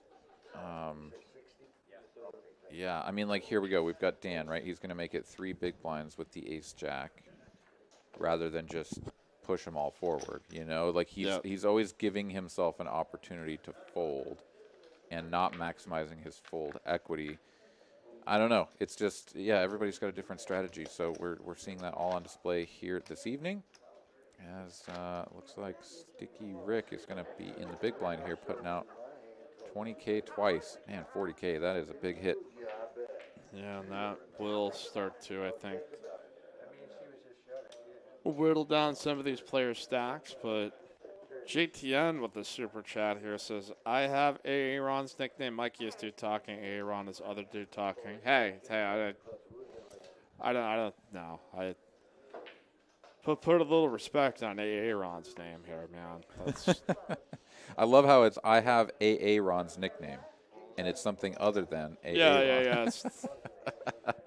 His nickname. As we've got an all in here from Lazy Loin. I love this move. He just open jams onto Rick in the big blind, who, yeah, is just almost always going to have a hand that ace-6 is ahead of, or that it's just, you know, going to not realize any of its equity by seeing a flop at all. And Lazy Loin going to pick that one up, adds 50K to his stack. Oh, my goodness, yeah. Oh, and he even did that from the button, so he had to get through the professor as well. But I really like that move. You got an ace, it's going to be good a lot of the time. And even if it's not, you're going to have some decent equity most of the time. So it looks like George has gone for a nice stroll here. Yep. He's a man with a lot of energy, and these tournaments can be very exhausting. So it's yeah, just try to put it, you know, delicately. George is not a guy who loves to sit down. Like, there are some moments in the tournament where I think he's more able to kind of calm himself and be just kind of chill. But yeah, I think he's been around these tournaments for so long. He kind of knows how the timing of these tend to work out. But we've got Judy slightly above min raising here with 3s. Dan just calling. He flops an open under. We're gonna get a check, and Judy here with the c-bet, trying to at least take it up. But the one of the few kind of combos that can connect with an open ender on this board. Yeah, with what we've seen from Dan, this is actually very odd. And this is something that I always am puzzled by when you get to see these live streams, is that a player, oh my goodness, look at that. It's just, it's set city on the turn here for Judy. It's also a spade, which neither player is probably too pleased about. But I can't imagine Judy's really that worried. Yeah, she's just going to ship the chips. But yeah, the fact that Dan is like, I'll play 5-3 suited for, you know, 1.5 more big blinds or whatever it is, after Judy raises from under the gun, but like I'll fold some of the things that I've folded in the past, like just some really interesting decisions. And we get to see it here on full display here on TCH Live. So no shortage of entertainment and action as Judy going to turn that set, shove her chips in, and take it down. Dan not willing to continue with his open ender and bottom pair. So okay, we're 5-handed now. We could do a revote here since we're getting closer. I thought by this point we might be down to like 3-4-handed. So this is your chance to rock the vote. So just go 1 through 6 around the table. Press 1 for the Rick, 2 for Dan, 3 for Judy, 4 for Bomber, 5 for Lazy Loin, 6 for Professor. And while you're doing that, while you're figuring out who you are ready to vote for, Also, do us a favor and vote for us. Vote for this program by hitting Yes. that like button. Give it the old roundhouse kick, whatever it is Yeah, that vote you feel yes like on doing. like. Okay, In- Proposition A. Okay. Proposition like. Hit that button. Proposition, yeah. Help us out. Here at TCH Live, every time you like this program, that gains us a little bit more exposure. So we appreciate you helping us out. As Rick going to rip it in here with a couple of sevens. Judy doesn't have anything in the big blind, and that one's going to get through. So another raise and take it here on TCH Live. We got a good Raiders-Chiefs game going on, 24-21. I haven't really – it's the thing, like, we leave it on the background. We're always kind of talking. We're not actually, like, looking at it very intently, I think. But Yeah. I'm going to step out for a second. My Yeah, phone's about yeah, to die. yeah. I got to grab my charger here. Be right back. Aaron looking for some power. We're looking for the power of the people here to go ahead and smash that like button for us. All right, Lazy Lauren, our chip leader. Blind spool continue 10K, 20K. Professor deciding not to open here with King 10. He's at kind of a point where he's kind of jam, or there's not a lot of medium space to be able to just min raise it, and then all of a sudden you're gonna have to push on a lot of boards. So, and his good decision making will pay off as the bomber has picked up aces. He's got a couple of limps out there. Judy limping out of the small blind. Dan limping on the bottom with queen 9 suited. Well, I don't know if he'll get it. It's 45K more to call Dan in position. It would be roughly like a fourth of his stack to call. And this might be a weird spot where he thinks about it short-handed, that George could be doing this with a number of hands. He doesn't realize he's up against a couple of Rockets, the American Airlines. Let's see what other nicknames, some Aarons, some Aces. So a pair of ones. Yeah. He's got the goods here. And he's got a customer. He's out of position. And he's looking for a flop that connects reasonably well with Dan, but not too well. And that is not the one. Dan is going to hate that flop. Bomber going to feel pretty good about it.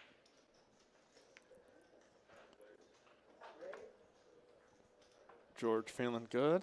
Pot of 170K. And he is first to act here, heads up against Dan. Yeah, Dan with only 120K behind, less than a pot-sized bet. I mean, George honestly probably doesn't have a lot of options other than just rip it in, because imagine that George found his way to this flop with ace-king or something, right? Like, he's just going to jam every time. So I think he should just take that same line with the aces. If his opponent's got a jack or a spade draw, like he's just coming along, he might even call with 10s, 9s, something of that nature. But, yeah, his opponent just has a whole lot of nothing. So he's going to try to get him to come along for, 2/3 of his stack instead of all of it. But nothing doing. George going to take that one down, moves up to almost half a milli. That man is certainly at the top of the leaderboard now. Yeah, we haven't seen Lazy Loin play a ton of hands post-flop. It's either I'm just going to get it in. So it's you have Dan kind of playing sort of passive. You have Rick kind of playing passive, and Professor just kind of waiting to pick his spot. So it's created a dynamic where it's just either George or Judy attacking the majority of these pots. And George has been able to capitalize, and he's got one of those big chip stacks here. The Professor now with a chance to open, pushes with some 7. Rick has got about just about 12K more in him in chips and facing an all-in with King Queen and several players to act behind him. Yeah, this is another one of those spots where it'll be interesting to see. Okay, I guess it's a pretty quick decision there for Rick. Just not going to stick at all. Gets right out of the way. Judy not interested. George.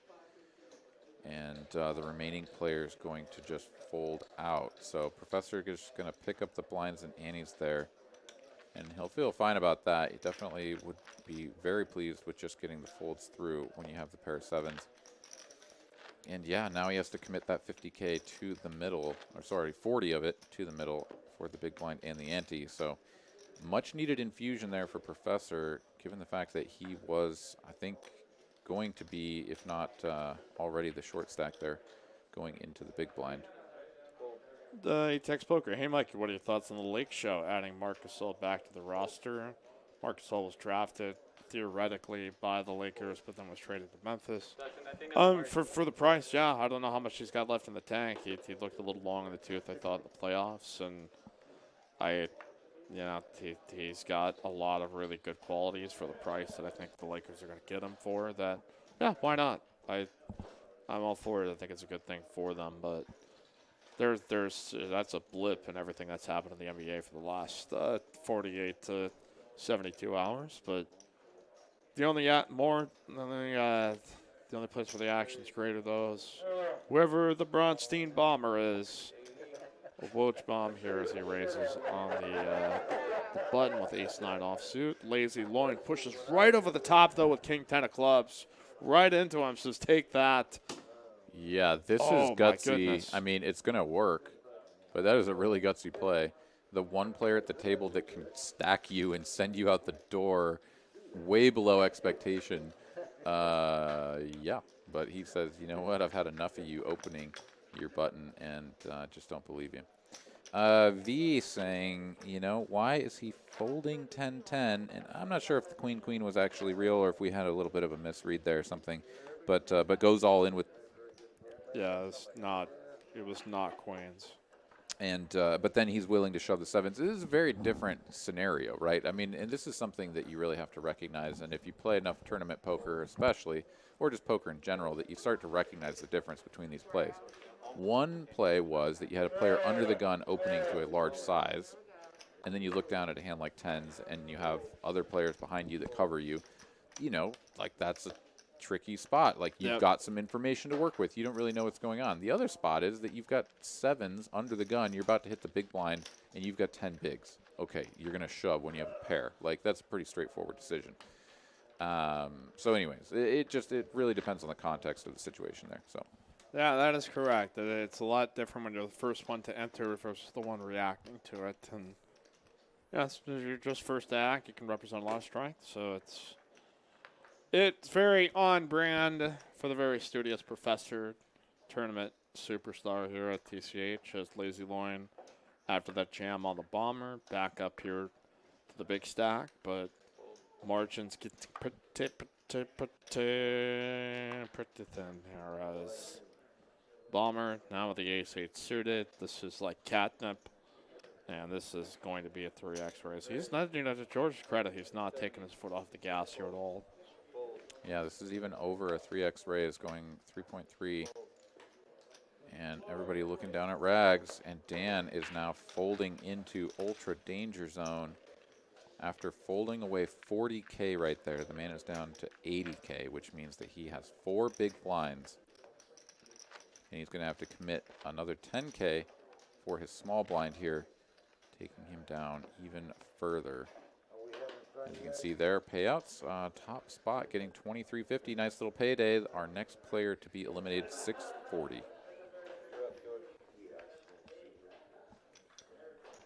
Yeah, we do not give out payday candy bars there in the gift shop, but if you do want some chips, some candy bars, peanuts there, that's for $1. Right there at the front desk of TCH. But I just started thinking about that candy bar reference from Michael Scott in The Office, where he goes to that college campus and he just brings out a bunch of candy bars. He could make $100 grand. Professor here shoving though with ace-10 offsuit will get no action.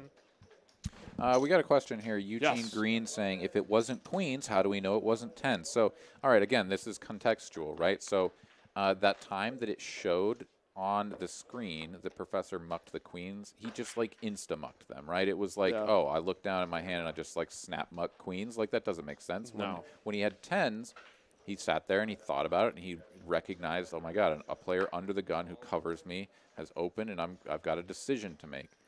So again, we're not perfect here at TCH Live. Nobody is, and we acknowledge that. But sometimes a card will inadvertently get scanned from an opponent's hand that will read on your scanner. As you can see, anytime the cards get pitched over to Lazy Loin, they're going to go right past the scanner for our man Professor. So on occasion, we are going to have some overlap there, and we're going to misread a card. And, you know, we hope that you will just bear with us and continue along with the information that we all have here. V with a great point. Worst candy bar ever, in my opinion, is Payday. Yuck. That is actually, like, we talk about, like, your favorites. Like, what candy bars or of those within the genre of candy do you feel is the absolute nut low? What is the worst of the candy sphere, whether it be a chocolate bar? The Nut Low candy bar. Yeah, I mean, I mean, if we have people that have very strong opinions on stuff that is terrible, as well as things that is their favorite. So I think it's good. It's good to be balanced here when we start doing these polls. Yeah, so are we talking like a full-size candy bar that you would get on like the checkout Yeah, yeah. lane? When we set the criteria, what is the absolute worst? Is it Almond Joy or? No, I actually can. I like an Almond okay. Joy, All right. so I I'm definitely just think throwing there's out lower there. than Just get that. your There's Baby Ruth's. Yeah. Mounds is the nut low. Mounds is pretty bad.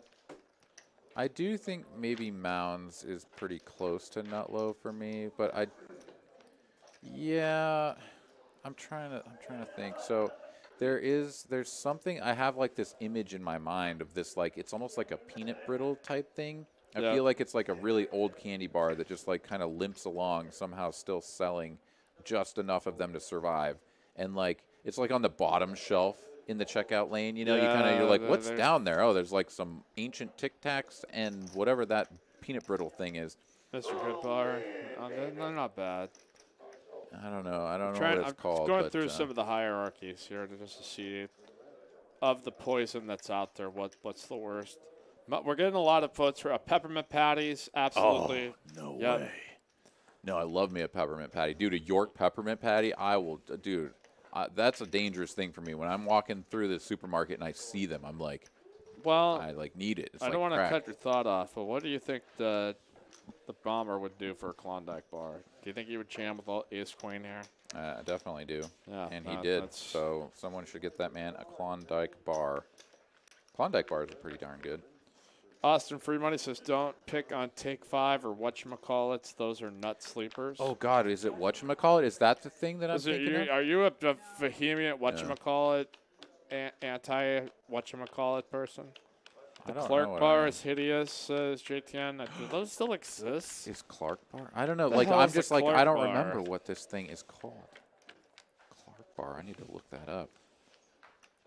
Usually, the thing is, like, a lot of these things get phased out. So like there might be things that you just don't see in your HEBs or any of the local place because they're like, yeah, this is terrible. Why would we ever sell this? But yeah, I don't even remember like seeing that candy bar that I'm thinking of in a really long time. And honestly, it could also just be like a perversion of my memory because, you know, like if you get those, it's like a mixed candy bag or whatever, and then there's like some little candy bar type things in the clear wrappers that don't exist in any other form. Like maybe it's one of those that I'm like, ugh, those are just gross. Dan is shoving all in though here with ace 5 offsuit, hoping to get it through, and I think he's going to, so he may absorb blind, but it's a relatively low cost shove here for Rick for 50K more. He does not have much left himself, but he has got 20 in the middle and 20 in the blind. Yeah, this is one of those spots in tournament poker late in the game where it just doesn't even matter anymore. Like, you just shouldn't even look at your cards, honestly, because it's like, if I look at them and I see how bad they are, I'm not going to want to call. But think about what he needs to do. Put 50K in to win 170K. He's getting better than 30% on his money. He's got 40% equity, and he's just going to fold it all away. And now he is just, you know, I mean, they're both in just this terrible spot here with 6 big blinds now. Yeah, that's just pretty tough. Yeah. Dan going into the big blind, too. So 2 of his 6 big blinds are going to be in play already. Let's see. Moose Duty with a really terrible take. Whoppers suck. Man, can we ban Moose Duty? I thought I was with you up until that point, but be talking smack about Whoppers. I think they're fine. See, Anderson says Zach not as bad. I can't say I've seen it, but that's one. Abba Zabba good, of course. Yeah, somebody's saying in here that they don't like candy corn. I don't know, man. Yeah, that's a pretty I like. standard take, though. That's not like Yeah, candy corn is it's fine. fine. Like it's not, but it's also not like you're going on the shelf and you see it only seasonally. Like that's more of a seasonal treat than a Sure. mainstay year-round kind of deal, in my opinion. No, Yeah, but I like, think you could find some candy corn year round. I mean, you might have to go to the dollar store or something, but yeah, you might have to go into the trash and just find it. yeah, you never know. Wherever you can Dumpster find dive it. for it. Yeah, I mean, I like me some candy corn. I also like the little candy corn pumpkin things, like the orange with the little green top, whatever. I like those as well. So you know what? Hot take here from Ron. I like me some candy corn. We find we find a lot of stuff that's good that I think we can't rule as the worst. Bob's saying lemon drops are bad. Yeah, I think anything. ATX referenced the licorice from the new curb season. Yeah, that black licorice to me seems like the grossest idea ever. Juju fruits just get stuck in your teeth. Says Nick from Yuma. It's like dots. Like dots used to be kind of good, and then it just seems like they just became like plastic. Yeah, when they're not like fresh or something, they're just like really tacky, right? Like it just like sticks to your teeth. As Dan here going to fold his small blind, jack high.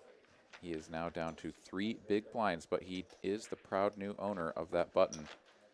So he's going to sit on it as smash it. Like you should be smashing that like button. We're 12 away from 100. You can do it, guys. Put a little muscle to it. Click that thumbs up. Unleash hell on the like button here to get up to a hundo here on Sunday. TCH Live. Mike Gimblett, AA Ron, super producer Carolyn. At the controls, AASA in the chat.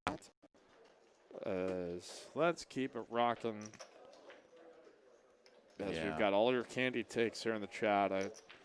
I've opened up the spider web here. This is George getting a walk here in the big blind. He had the best of it with the king 9. Everyone else folding away some pretty raggy hands. See, I think if somebody mentioned Twix, I think they're wrong. What about Twix duds? is good? Like you don't like duds? Twix? Like where do we put duds in the spectrum? Because I think those things were always Milk duds? Yeah, milk duds. That's right. Those always stuck in my teeth, but I liked milk duds better than Whoppers, honestly. Like I don't know why those two. I guess they're spherical, chocolatey snacks, but I always liked the milk duds better. The Whoppers were a little too dry. It's like I wanted to just like eat a handful, and I'd be like, oh, I have a mouthful of chalk now. Yeah. Oh yeah. It's just that bite chalky. into it. That's. Moose Duty says he's blaming candy cigarettes for all my bad habits. Whereas the sound of biting into, biting into a Kit Kat, oh, now that's something special. Kit Kats are real good. I think somebody said they're the Mac Daddy. I said, are they the Big Daddy Chaz of candy bars? I think that's right. That is the Big Daddy Chaz of candy bars. As we got a 10-8 deuce flop, the bomber here with Queen 9 suited, lazy loin. I almost said crazy coins. Crazy coins. Yeah, crazy coins. Gonna go ahead and put out a wager here. 25,000. Just nope, 30,000.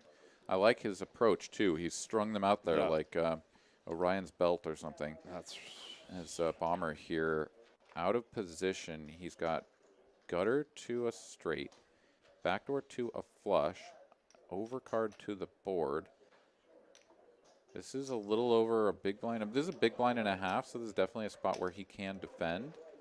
And then if his opponent slows down on the turn, like say it goes check, check, then he can lead out and try to take it on the river. So I actually don't mind this at all. And he could also just like drill it on the turn too. George is known to do that on occasion. It's going to be a king though, and that is going to drill crazy coin. Lazy Lauren and crazy coins. Yeah, with top pair here.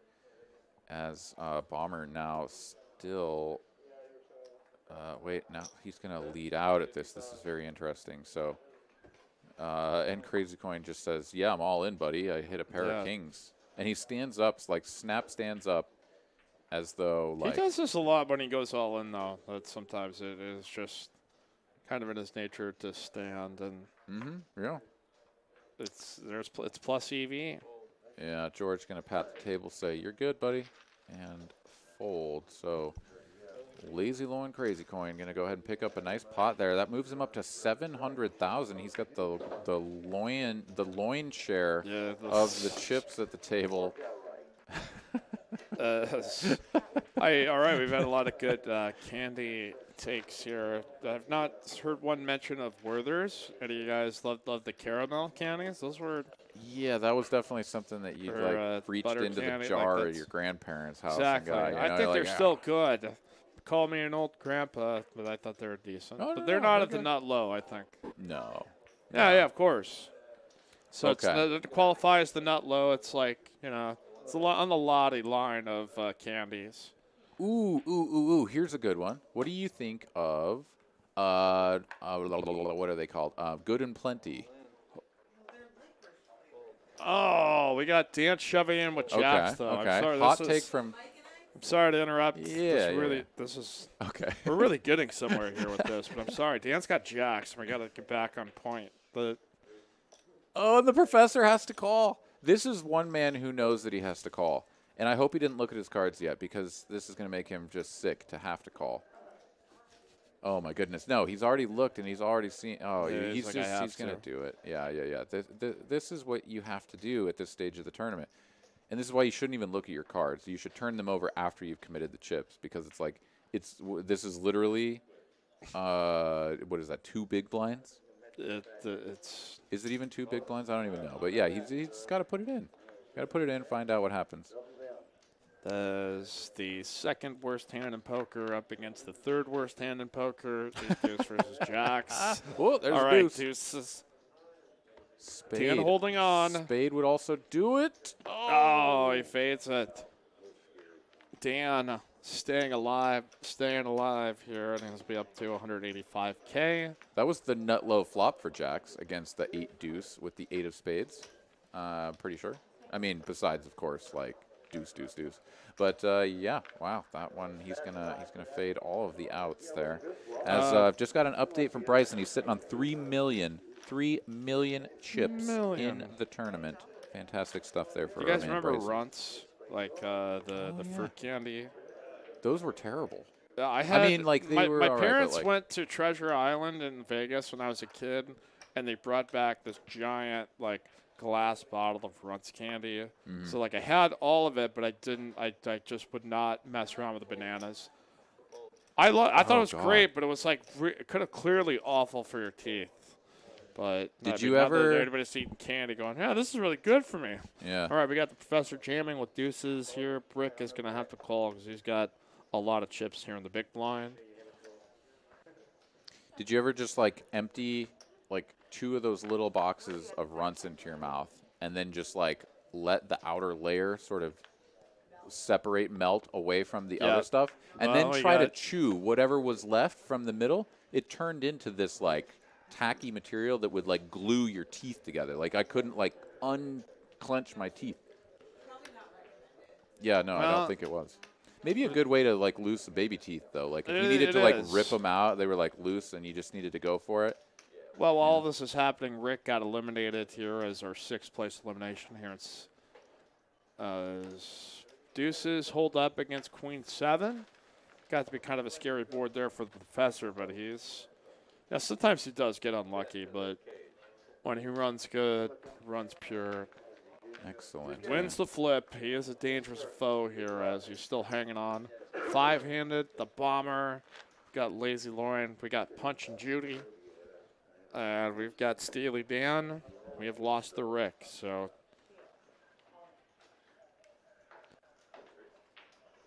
Lazy Lauren with a crazy coin. Oh, Gobstoppers. Yeah, Nick from Yuma. There's Nerds. Nerds were always really kind of interesting because you had that half the box split between the 2 flavors. Yeah, what were you talking about? Because I was absolutely thinking of Nerds. What were you talking about? Runts. Runts. They were fruit shaped. Nerds. Nerds is what I was thinking of. Runts were good. Yeah. Super sour. And then they did that weird thing where they separated into this strange material. Yeah, something from a science fair project. Is Judy here, ace queen. She's going to put in about a quarter of her stack. And Dan has an ace in the big blind, and he folds it. just not even going to consider it with just a handful of big blinds there behind. Vic St. Good and Plenty Milk Duds Whoppers are not candy. But we started with candy bars, and then we started to expand our definition to candy all around and take a little nostalgia trip to the sugar highs we used to have, and probably still continue to do so. I was not like a huge candy guy. Like, I was never drawn to it, but I think as like any normal person, you're like, hey, sugar, boom, boom, you know. But Gary likes Charleston Chews, says Bob. Great take. You're the best, Bob. Charleston Chews. Charleston Chews, I don't know. I could smash. Is it the nut low though? No, I don't think so. I'd eat one, man. I like that. All right. Well. Yeah. Oh, now we're talking. What about Mamba? You guys know the old Mambas? Oh yeah, the lemon, strawberry, raspberry, and orange, right? Yeah, those are fantastic. Well, clearly I am much more of a candy connoisseur than super producer Dan Cal. shoving all in with the Ace King. Bomber has got a mystery hand at this point. He raised it up here to 80K under the gun. Dan's woken up with a real one because he is a real one. And Bomber here with 45. I mean, it's like you just have to call, even if you've raised up here with a crap hand. We'll find out what he's got, though. We see an ace-8 offsuit, so... Yeah, so George here dominated. No, ace-8 of Ace clubs. 6 clubs, okay. Suited. Never mind. Never Suited. mind. Yeah, he's looking for an 8 or some clubs to send Dan packing. He's got backdoor outs there. That is one of them. He's going to need a 9 or an... Dan has survived every single all-in here tonight. Yeah. Every single one. He has been thriving and surviving. The Bomber going to take a slight hit. Now he's down to 212K.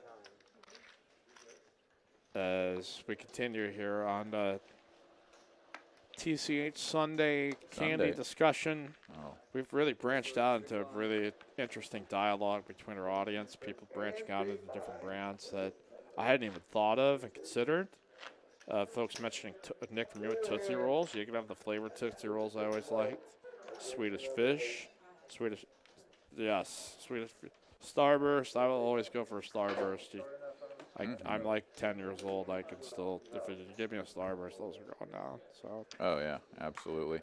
I sort of lost my appetite for the original flavored ones once I got exposed to, like, the tropical fruits ones. Yeah. I really like those. Your taste have matured, you know? Indeed. As Crazy Coin, Lazy Loin has ripped all the chips in here with a couple of ladies. And nobody's got anything to go with, so he's just going to take that one down. He's very consistent, you know? He gets a good pair, and he's just like, let's play for all of it. So Sour Patch Kids, I think I've seen that mentioned a few times. Yeah, always. Yeah, I think we used to have them like in the break room, like a giant-ass bag, but those were always decent. It's too much sugar on it, though, that I can't ever commit to having it because it's just messy. Yeah. It just seems kind of verbose to have that much sugar on it, you know? Indeed. As Word Dan I did not here, expect to use to describe. Dan with some freshly found chips is going to limp with the ace-8 of diamonds sitting on just over 10 big blinds. Judy on the button just lets go of her ace-deuce of spades. So, yes, we've got some very tight play here happening as Mad Bomber now sitting in the small blind. He's like, you weaklings are going to limp all day. I'm going to rip it in with the 8-5. And Crazy Coin has found the queens again. Wait, what? No, you don't think that's right? We must have an issue with one of the queens. I mean, This is the second time we've seen that, and the second time the hand has been folded. So we clearly have a card misread error here. We apologize to everyone watching. These players are not folding queens. This is not some conspiracy. No, that's especially for that sizing. That like we had it before once where a queen was really a king. The queen of hearts and the king of hearts, yeah. So something like that. That it's just like. But it's got to be something different than that this time because Well, Yeah, I even I don't think know. King I Queen, just don't know. he might consider it. That could have been. We had that same I issue. can maybe go to the replay here and see if that was a possibility here on the pitch. But yeah, no disrespect to our boy Jordan. He's getting them hands out there, but do not yell at lazy loins. Yeah, that's Well, we'll continue here on TCH Sunday. Sunday. As yeah, we'll try to avoid having this happen in the future. But you know, as with any program, there are going to be some hiccups every once in a while. So thank you for bearing with us. Thank you for coming here and joining us this evening. Make sure you hit subscribe for all of our future broadcasts and help us out. Hit like. We're over the 100 mark, Yeah, that so was good decent on y'all. progress. Thank you all for doing that. We appreciate you, and we will, be back here again on Friday. So day after Thanksgiving, come and get yourself some TCH live action. Yeah. As you heat up some leftovers and kind of chill out after the long day of cooking and just chilling and having a good time there on Thursday. Potentially one good football game in there. That's. You have the Cowboys and the Redskins, which should be a comedy of errors, but then you get the Steelers Ravens at night. So we got Punch and Judy here with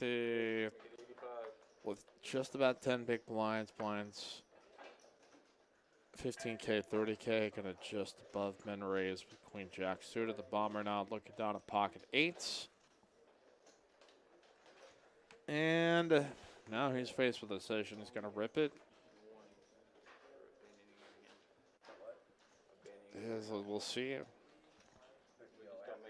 George going to take his time here. I would be surprised if it was just a call, but he might lean that route here.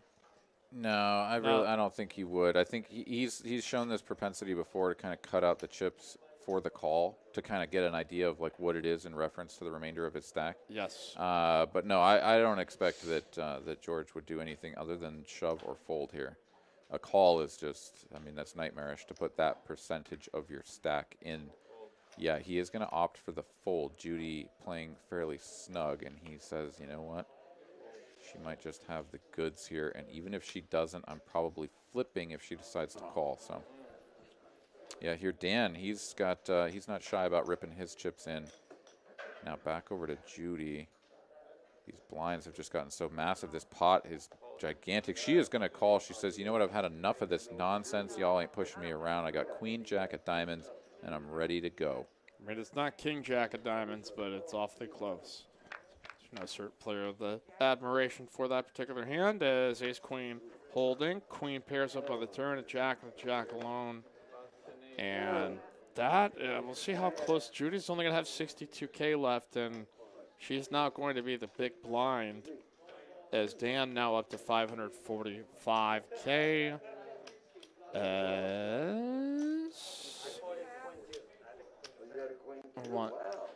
Watching a tournament final table here happening on this.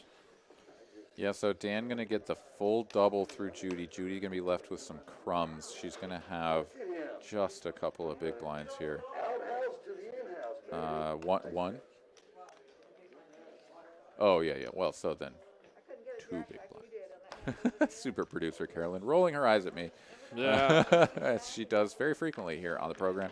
I think she's getting a headache from rolling her eyes at us a lot. It's an occupational hazard to be a producer on the show, so it's just make sure she's okay if you see her. It's like, how many times do you have to roll your eyes at these two guys? All right, Chiefs leading 28-24 as we are down to 5-handed. All this talk of our MegaStack Freezeout final table. Yeah, all of this talk of candy has now gotten people talking about toothpaste. Good on you for thinking about your dental hygiene after all of this talk of the candy. As Bomber here, probably not going to be interested in doing anything with this Queen Deuce. Indeed, he's going to let that go. Crazy Coins has shipped his cards into the muck. Professor doing the same. We're over to Danny. He's got the Cowboys, and Good Judy Lord, is Dan. basically all in here already. She's got 2K behind, and he's going to send her out the door very likely. He's got Cowboys at just the right time. He's going to put in a chip to signify a raise. or something. I don't know exactly what happened. He called and she went all in, something of that nature. But it's 6-3 offsuit up against the Cowboys. That is not a flop that 6-3 No. connects with, and it is over. Drawing dead on the turn. A couple of kings going to do the duty for old Well, Judy. we had a lot of people root for Judy here. Unfortunately, knocked out in 5th place for $720. But maybe if you are a lady, you want to come play here at Texas Card House on Friday, that is 50% off your hourly rate. So maybe you might see Judy there and you can console her and say, hey, I saw you on TCH Live. Like what you did. Appreciate you being on, Judy. As on to our Final Four. The Final Four, Crazy Coin, the Professor, the Bomber, and Dan. Steely Dan here on the button, and he has not been able to lose an all-in-all day. So we'll see if that continues. Yeah, pretty extraordinary, honestly, considering that he had allowed himself to blind all the way down to 3 big blinds, sort of running a clinic of how not to play the Aaron way and make it to the Final Four here. We got a ship all in from the Professor, and George gonna fold ace-8 in the big blind. Interesting choice there as the short stack. Disrespect. Yeah. So George is going to post a small blind now, sitting on only 6 big blinds. So the fact that he released with an ace, sort of interesting. He's one of the players that I would have thought might be a little bit more inclined to do that, but no, he's going to hold on for dear life just a little bit longer. Drop down to 6 big blinds.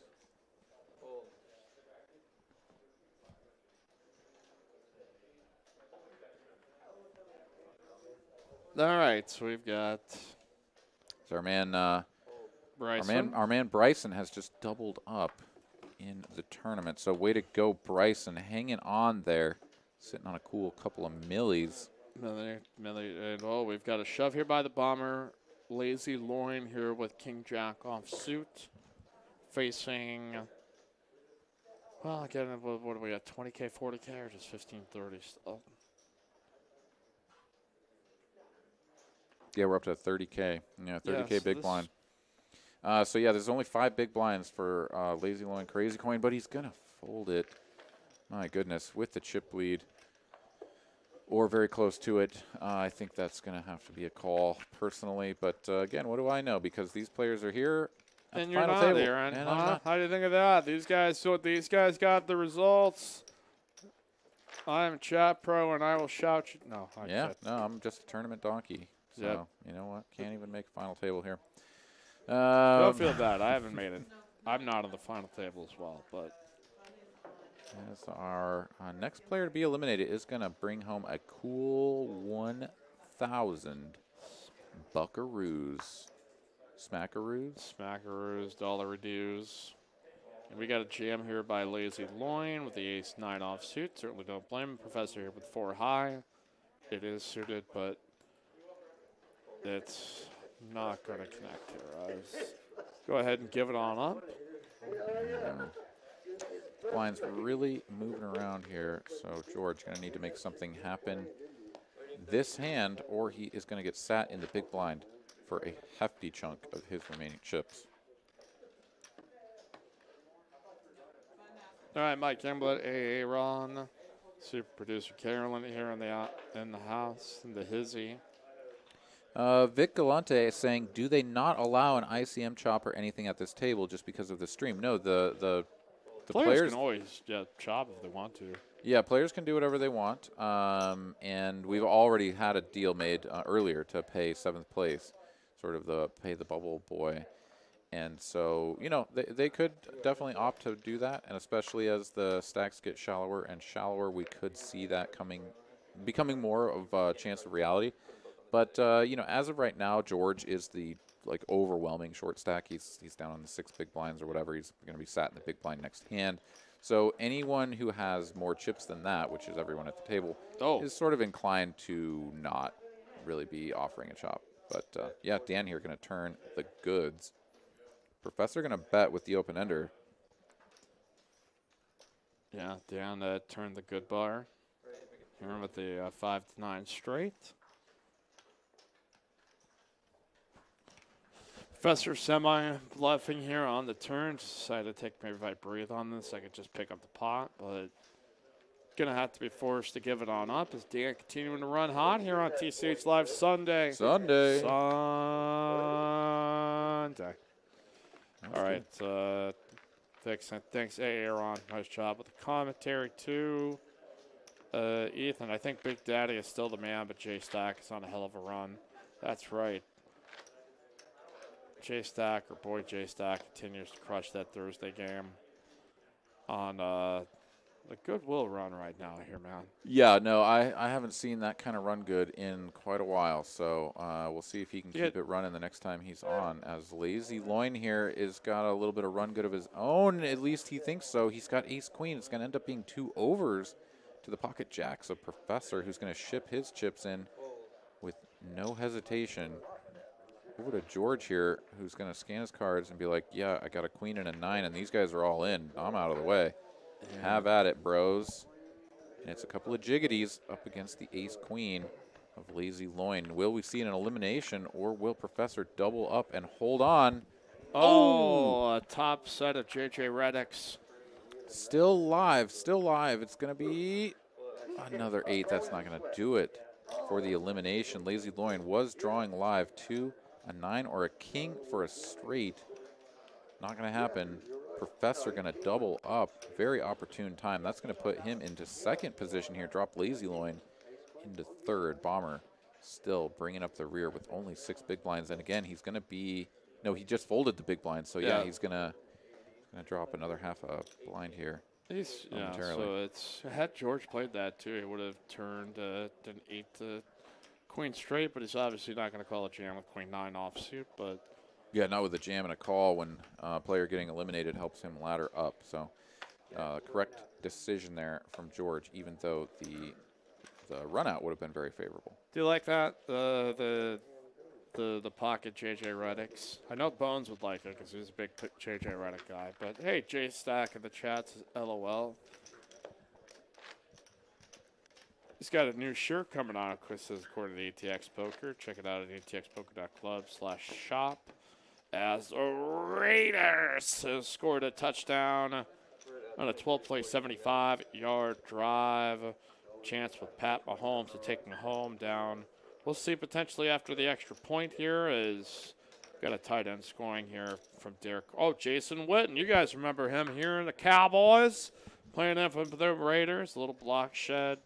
Get out and get open and get into the end zone for a score to put the Vegas. God, force a habit. The Raiders. Words are hard here on TCH Live. That is fact. As, Jason Witten coming back from the dead. Going to catch a touchdown pass there in the corner of the end zone. Front corner of the end zone. Just close enough to the pylon there to get the line judge to rule it a TD. Well, we got the Bronstein Bomber putting his cards over the goal line here with ace-9 offsuit. Lazy Loin here with pocket 10s. Big pot poker here four-handed. We've got an open-ended straight draw with the 10s. That's going to bring it home. Looking for a chop. Going to need a 10.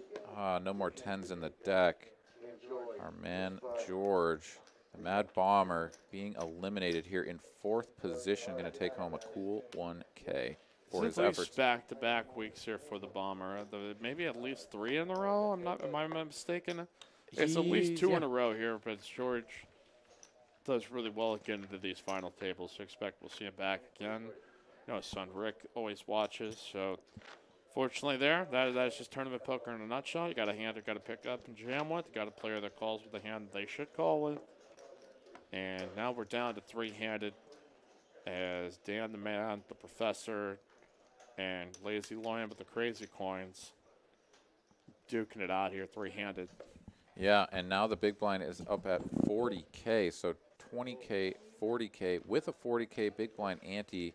None of these players are playing with a very deep stack. We'll get a look here. Yes, wow, we've got a pretty close 3-way matchup here with Dan, the top stack with 16 big blinds. So we have a whopping total of like 43 big blinds or something on the table here.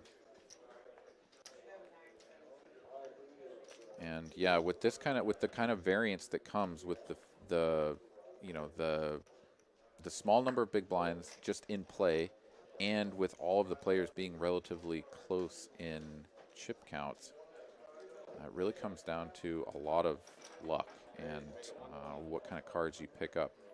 Professor here in the small blind, he's got a suited ace. He's going to put in a raise, and Dan with the suited king not going to play. So yeah, 2 blinds move over into Professor's stack, and that kind of swing is pretty big at this stage of the tournament. All right, so Bomber takes home 1,000. Again, nice payouts here between first, second, and third. What's going on here for Bryson on that stream? All right, Jay Stack saying he went to them Dallas Cowboys game. All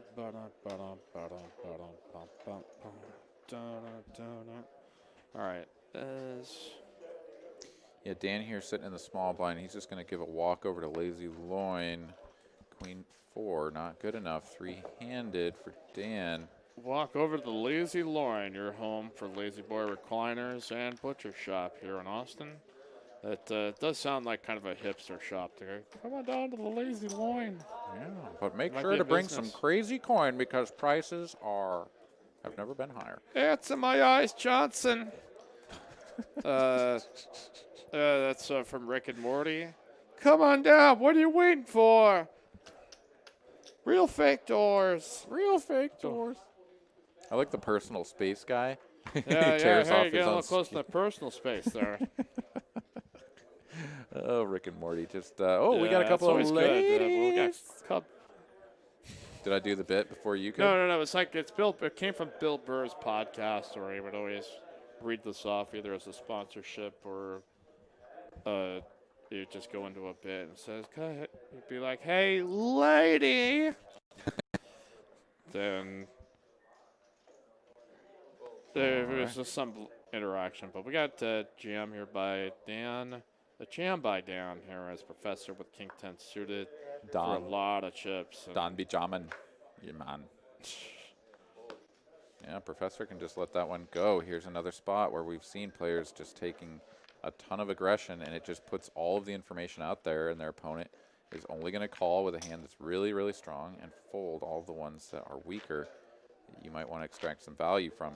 And, of course, here towards the end of the tournament, with as few big blinds as these players have, don't necessarily fault anyone for going all in, even if it is with a premium hand. But, you can mix in some different plays here, too, to try to extract that additional value. Especially when you have a really strong hand like that. Chat says you ain't right. What are you guys, not Rick and Morty fans? Oh, come on. Yeah, that's... Come on. If you've seen Rick and Morty and didn't enjoy it, then Wow, I don't know. That's a judgment on you. Yeah, I think that's right. It's like all right, we got a jam here by Lazy Loin with ace 9 offsuit. Oh, Dan here with ace 10. Oh, he's going to quickly fold. Yeah, folds. I don't know. I feel like we might be in for a run of just everybody jam folds. and fold and jam and fold and jam and fold until we just run, the top 10% of hands into each other. It might take us a little while to do that because you multiply 10% by 10%. What do you get? 1%. So it's going to be kind of tough to make that happen. But we're going to do our best here on TCH Live. Words and math are hearts. You're on TCH Live. As Patrick Mahomes is going to sling a touchdown with slinging 28 Pat. seconds left Damn in the you, game. Pat Mahomes. Kansas City Chiefs, unstoppable. How many times do the Raiders have any timeouts left? So they have to go 28 seconds, and they will get at least maybe a chance to try to heave one. Wow. And he honestly was just left completely Oh. uncovered there in the end Wow, zone. we got an all-in, and we've got a call. Lazy Loin calling here with King Queen offsuit. Dan here with 9s. See how Dan's good. Dan's run good with the flips. Goes here. He survives here. Fades it. Fades it. Oh, he doesn't one fade card it. to come, a chance. And Dan, the man, has been eliminated. Lazy Loin taking his chance here in a coin flip. So I'm either going big or I'm going home. And now up to $1.3 million in tournament chips as they'll count out and confirm because they're awfully close to each other. And but this might take a little bit to count out the stacks just because of where we are at the tournament. But yeah, poor Dan here, but he was down to the bottom stack here with 8 players to go and just continued to run it up, continued to survive. And we may be the heads up here with the Professor and Lazy Loin. And it could just be a pre-flop shove fest based on what we've seen. We've not. Lazy Loin now could just really put pedal to the metal now that he's got all of these chips here. Yeah, and I hope that we will see the big stack power poker from him. I imagine that his range is going to open a little bit more, and we've already seen a tendency to just open rip. So I expect that we're going to see some good, strong play from him here as we continue on TCH Live. Just heads up here.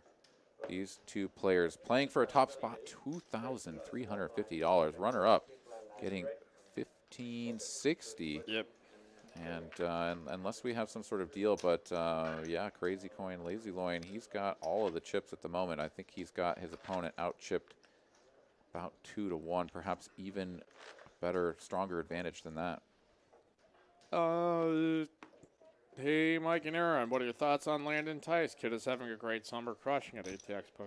I haven't digested a lot of his material here. Oh, we got a pick here on Derek Carr. That is the end of the ball game. He seems to be well respected by the people who have a voice in it, but I'm not. I kind of don't care about Landon Tice, to be honest. I'm sure he's fantastic. I'm just kind of like, okay, well, another young guy. Yeah, he won the MSPT main event, which is fantastic. I mean, really good work for that young man right there. So we will keep an eye out for any future success that he may and probably will have. TCH Live one day, and he'll be like, "What? You said you didn't care about me, bro?"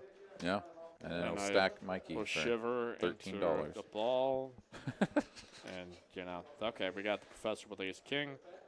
Blinds now 20,000, 40,000. It's epic heads-up battle, and okay, well, Jordan was thinking about grabbing those all-in chips there, but the all-in. Oh, wow, we got a jam. Lazy Loin here with ace-3 suited. Professor absolutely going to have to call, but a chance for maybe Lazy Loin to get lucky and just end it right here. Yeah, looking to spike a 3 or some diamonds. There's a king right in the window and no diamonds. Going to need a 4 or 7. Need running 3. No. Not going to do it there for Lazy Loin. That's going to be a full double up for the Professor, and they're going to swap chip stacks almost effectively. Professor's going to go up to just about $1 million, and that's going to drop Lazy Loin down to around 700K. So Professor is going to have a chip advantage, but not an insurmountable one. So we will get these chips counted out. Again, it's here at the latest stages of the game, we've got a lot of these 1K chips. We've got to get the exact counts as we move these chips back and forth between these players. But we'll be back up and running here momentarily, and I'm sure we'll see some more all-ins. Yeah, again, here at Texas Card House throughout the month of November, we have progressive savings off the hourly rate. The players have been taking advantage of. Play for 5 hours straight, get 20% off. 7 hours straight, get 30% off. If you play for 10 hours straight, it's 40% off your hourly rate. Be open on a Thursday, I believe, starting at about 6 o'clock. I would double check on the hours on that. I think we'll have some folks here working. Maybe if I'm not just completely passed out from eating food, maybe I'll be in the room on there. But let's see. Fraught with Peril says we play Battlefield out here, Jungle Bud. I just have to chat if anybody's playing NBA 2K. I'm one of the few basketball people here that I was just like, oh, all this player movement, I got to see how they play in the game. But, well, now we got the chips counted out here on TCH Live. I'm not like a huge gamer, but I find a little bit of time in there just to try to mix it in. Yeah. Absolutely. Vic Galante here in the chat saying, what's the rake on the $170 buy-in? That is a big, fat, whopping 0% rake on the $170 buy-in. After you pay for your tournament entry fee of $20, the full $170 going into the prize pool with an additional optional $10 dealer appreciation add-on. Get yourself an extra 5,000 in chips there to start the tournament and provide a little bit of extra love for our dealers. As Lazy Loin here going to ship it in. Jack 8 does the patented stand up. And the Professor here with just 6 high. Just going to let this go after a little bit of thought. He's probably realizing that this is what's going to happen here, and that's if it's just going to be, let's just rip it in pre-flop, that is. Yeah, but he's got the information there, and he has the chip lead, so no need to just swing the stacks, like, around again, you know, like with 6 high, right? I mean, like, it's one thing to rip it in with 6 high versus calling it off. So, yeah, I think Professor just going to do a little bit of posturing there for you know. Just for, you know, hey, why just not? to kind of get a grab, hey, milk, or soak in the scene, man, experience the moment. How often can you be heads up on TCH Live? Almost never. Yeah, Vic, that is one way to correct. think about it. $200 tournament buy-in with a $30 rake. That is one way to think about it. And if you think about it from that perspective, 15% on a tournament entry is honestly pretty darn good. Let's see here. Lazy Loin going to rip it all in again. He's got Queen 8. Professor here on the button had put in a raise with the 7-6 of clubs. And I think he's really got to buckle in and not necessarily call off with the 7-6 here, but like he's got to know that if he doesn't have a hand that he is willing to call an all-in with, he's going to have to tighten up his range a little bit. So the 7 high here, maybe one of those hands that he's going to need to think about just letting go. Even though it's suited, it's kind of tough. If your opponent is showing this propensity to just shove every time, it is your duty to adjust and adapt.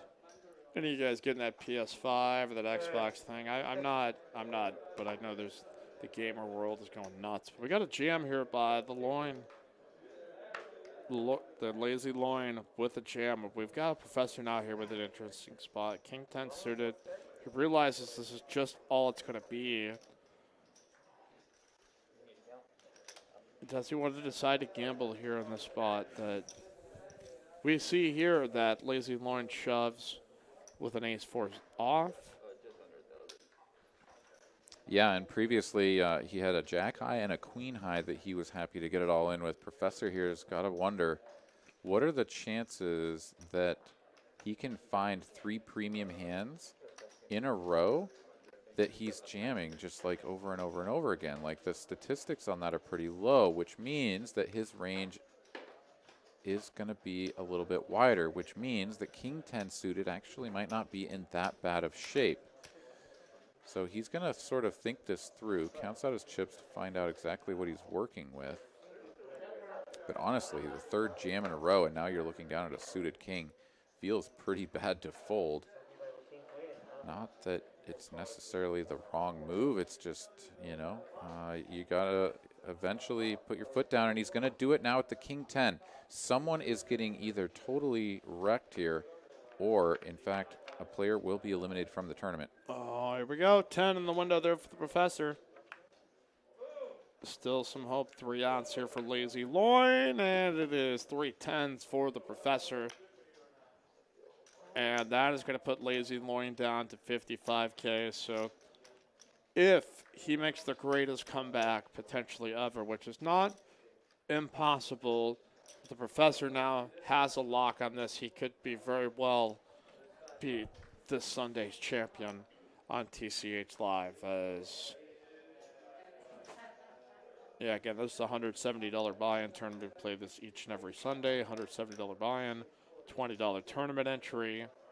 Then you've got a optional, and this is purely optional, $10 dealer appreciation for 5K in chips to support your dealers out there working hard on the tournament floor there. And then we also have our Saturday tournament here, which is a $100 either one re-entry or one add-on with a 2K guaranteed to first place, along with our Wednesday 1K free roll and our Friday 1K PLO free rolls. Just some FYI for all you local tournament grinders or visitors potentially coming here to Texas. Try to stroke it rich. Yeah, come on down, play yourself some poker here at TCH North Austin. As we have finally gotten all the chips counted out, and indeed we will find that our man Lazy Loin has 55,000 crazy coins remaining in his stack. And we are going to very rapidly get them all in because he will be committed from whatever position he is in, and then we're just going to end up running it out and find out if he can double up and find a way into a potential comeback Cinderella story. Miss Duty says, Professor should be called the bus driver, taking him to school. Yeah, that is, I like it. I like it. Miss Duty always brings the heat. He's the best. Man. Amongst the best here, the best is... Yeah, so, and it turns out that, our man Lazy Loin here, he is in the big blind position. So he's counting out the 55. He's like, does this even make anything? What does this do? No, this is just a fraction of a big blind. So there it is. Come and get it. And indeed, Professor will blind call this. And we're just going to turn the cards over as soon as they get dealt out. I mean, there's just no other option. All right. Scan it. Yeah, and Professor, not even going to look at those bad boys. He's going to say, how much is it? 20,000? Okay. I'll put that in there. And then we will turn the cards over. I guess we're going to have a little friendly banter. Maybe he's going to ask Jordan what his favorite color is before he decides to end Lazy Loin's misery or whatever. Jack 10. Jack 10 of diamonds. Ace deuce of diamonds. Diamonds are covered. Lazy Loin going to need to hit a jack or a 10. Find some way out of this. He's got a double gutty. That ain't going to do it. And 8 on the end. There. He's alive. That man is alive. He's got crazy coins in his loins or something. 95K of them, in fact. Well, he still got a chance here, man. He could double up one more time, and then you're like, now you're sitting there going, it could. He's. This is where you say chop. Yeah, looking for a chop. Come on, let's get a board pair or a 7. Board pair or 7. Put a 4. Put a 4. Put a 4. 7! Yes! Yes! We welded it for Bryson. Our man Bryson. On delay. Ace 7 against Ace King. The man hits a 7 on the river. He's going to double up and take over second place position here with 7 players remaining. Yeah. Let's go, Bryson. As our man Lazy Loin is all in with the King High. Professor here in the big blind, of course, going to call. We're going to have a repeat of our past performance. This time, Professor behind and needing to pair up or find a straight or something of his own in order to win and eliminate Lazy Loin. We've got straight for the Professor. That is going to do it. Lazy Loin has been eliminated in second position. Very nice payday here, $1,560 for our man Lazy Loin. The Professor going to take home the lion's share of the prize pool, $2,350 for that man right there. Well, that wraps it up there. The Professor, been waiting for him to come back here and stand in the winner's circle, as he is our winner tonight, $2,350. And if it was your pick to click, well, then you're just the best chat pro ever. As congratulations, your pick made it to the end. So for Carolyn, for Asa, for AA Ron, my name is Mike Yemba. We will see you tomorrow night. Aaron hosting, as they're going to be doing some sports casting. Generally good fun here tonight. And as always, words the great Mike Sexton, may all of your cards be live and your pots be monsters. Thank you all much. Good night.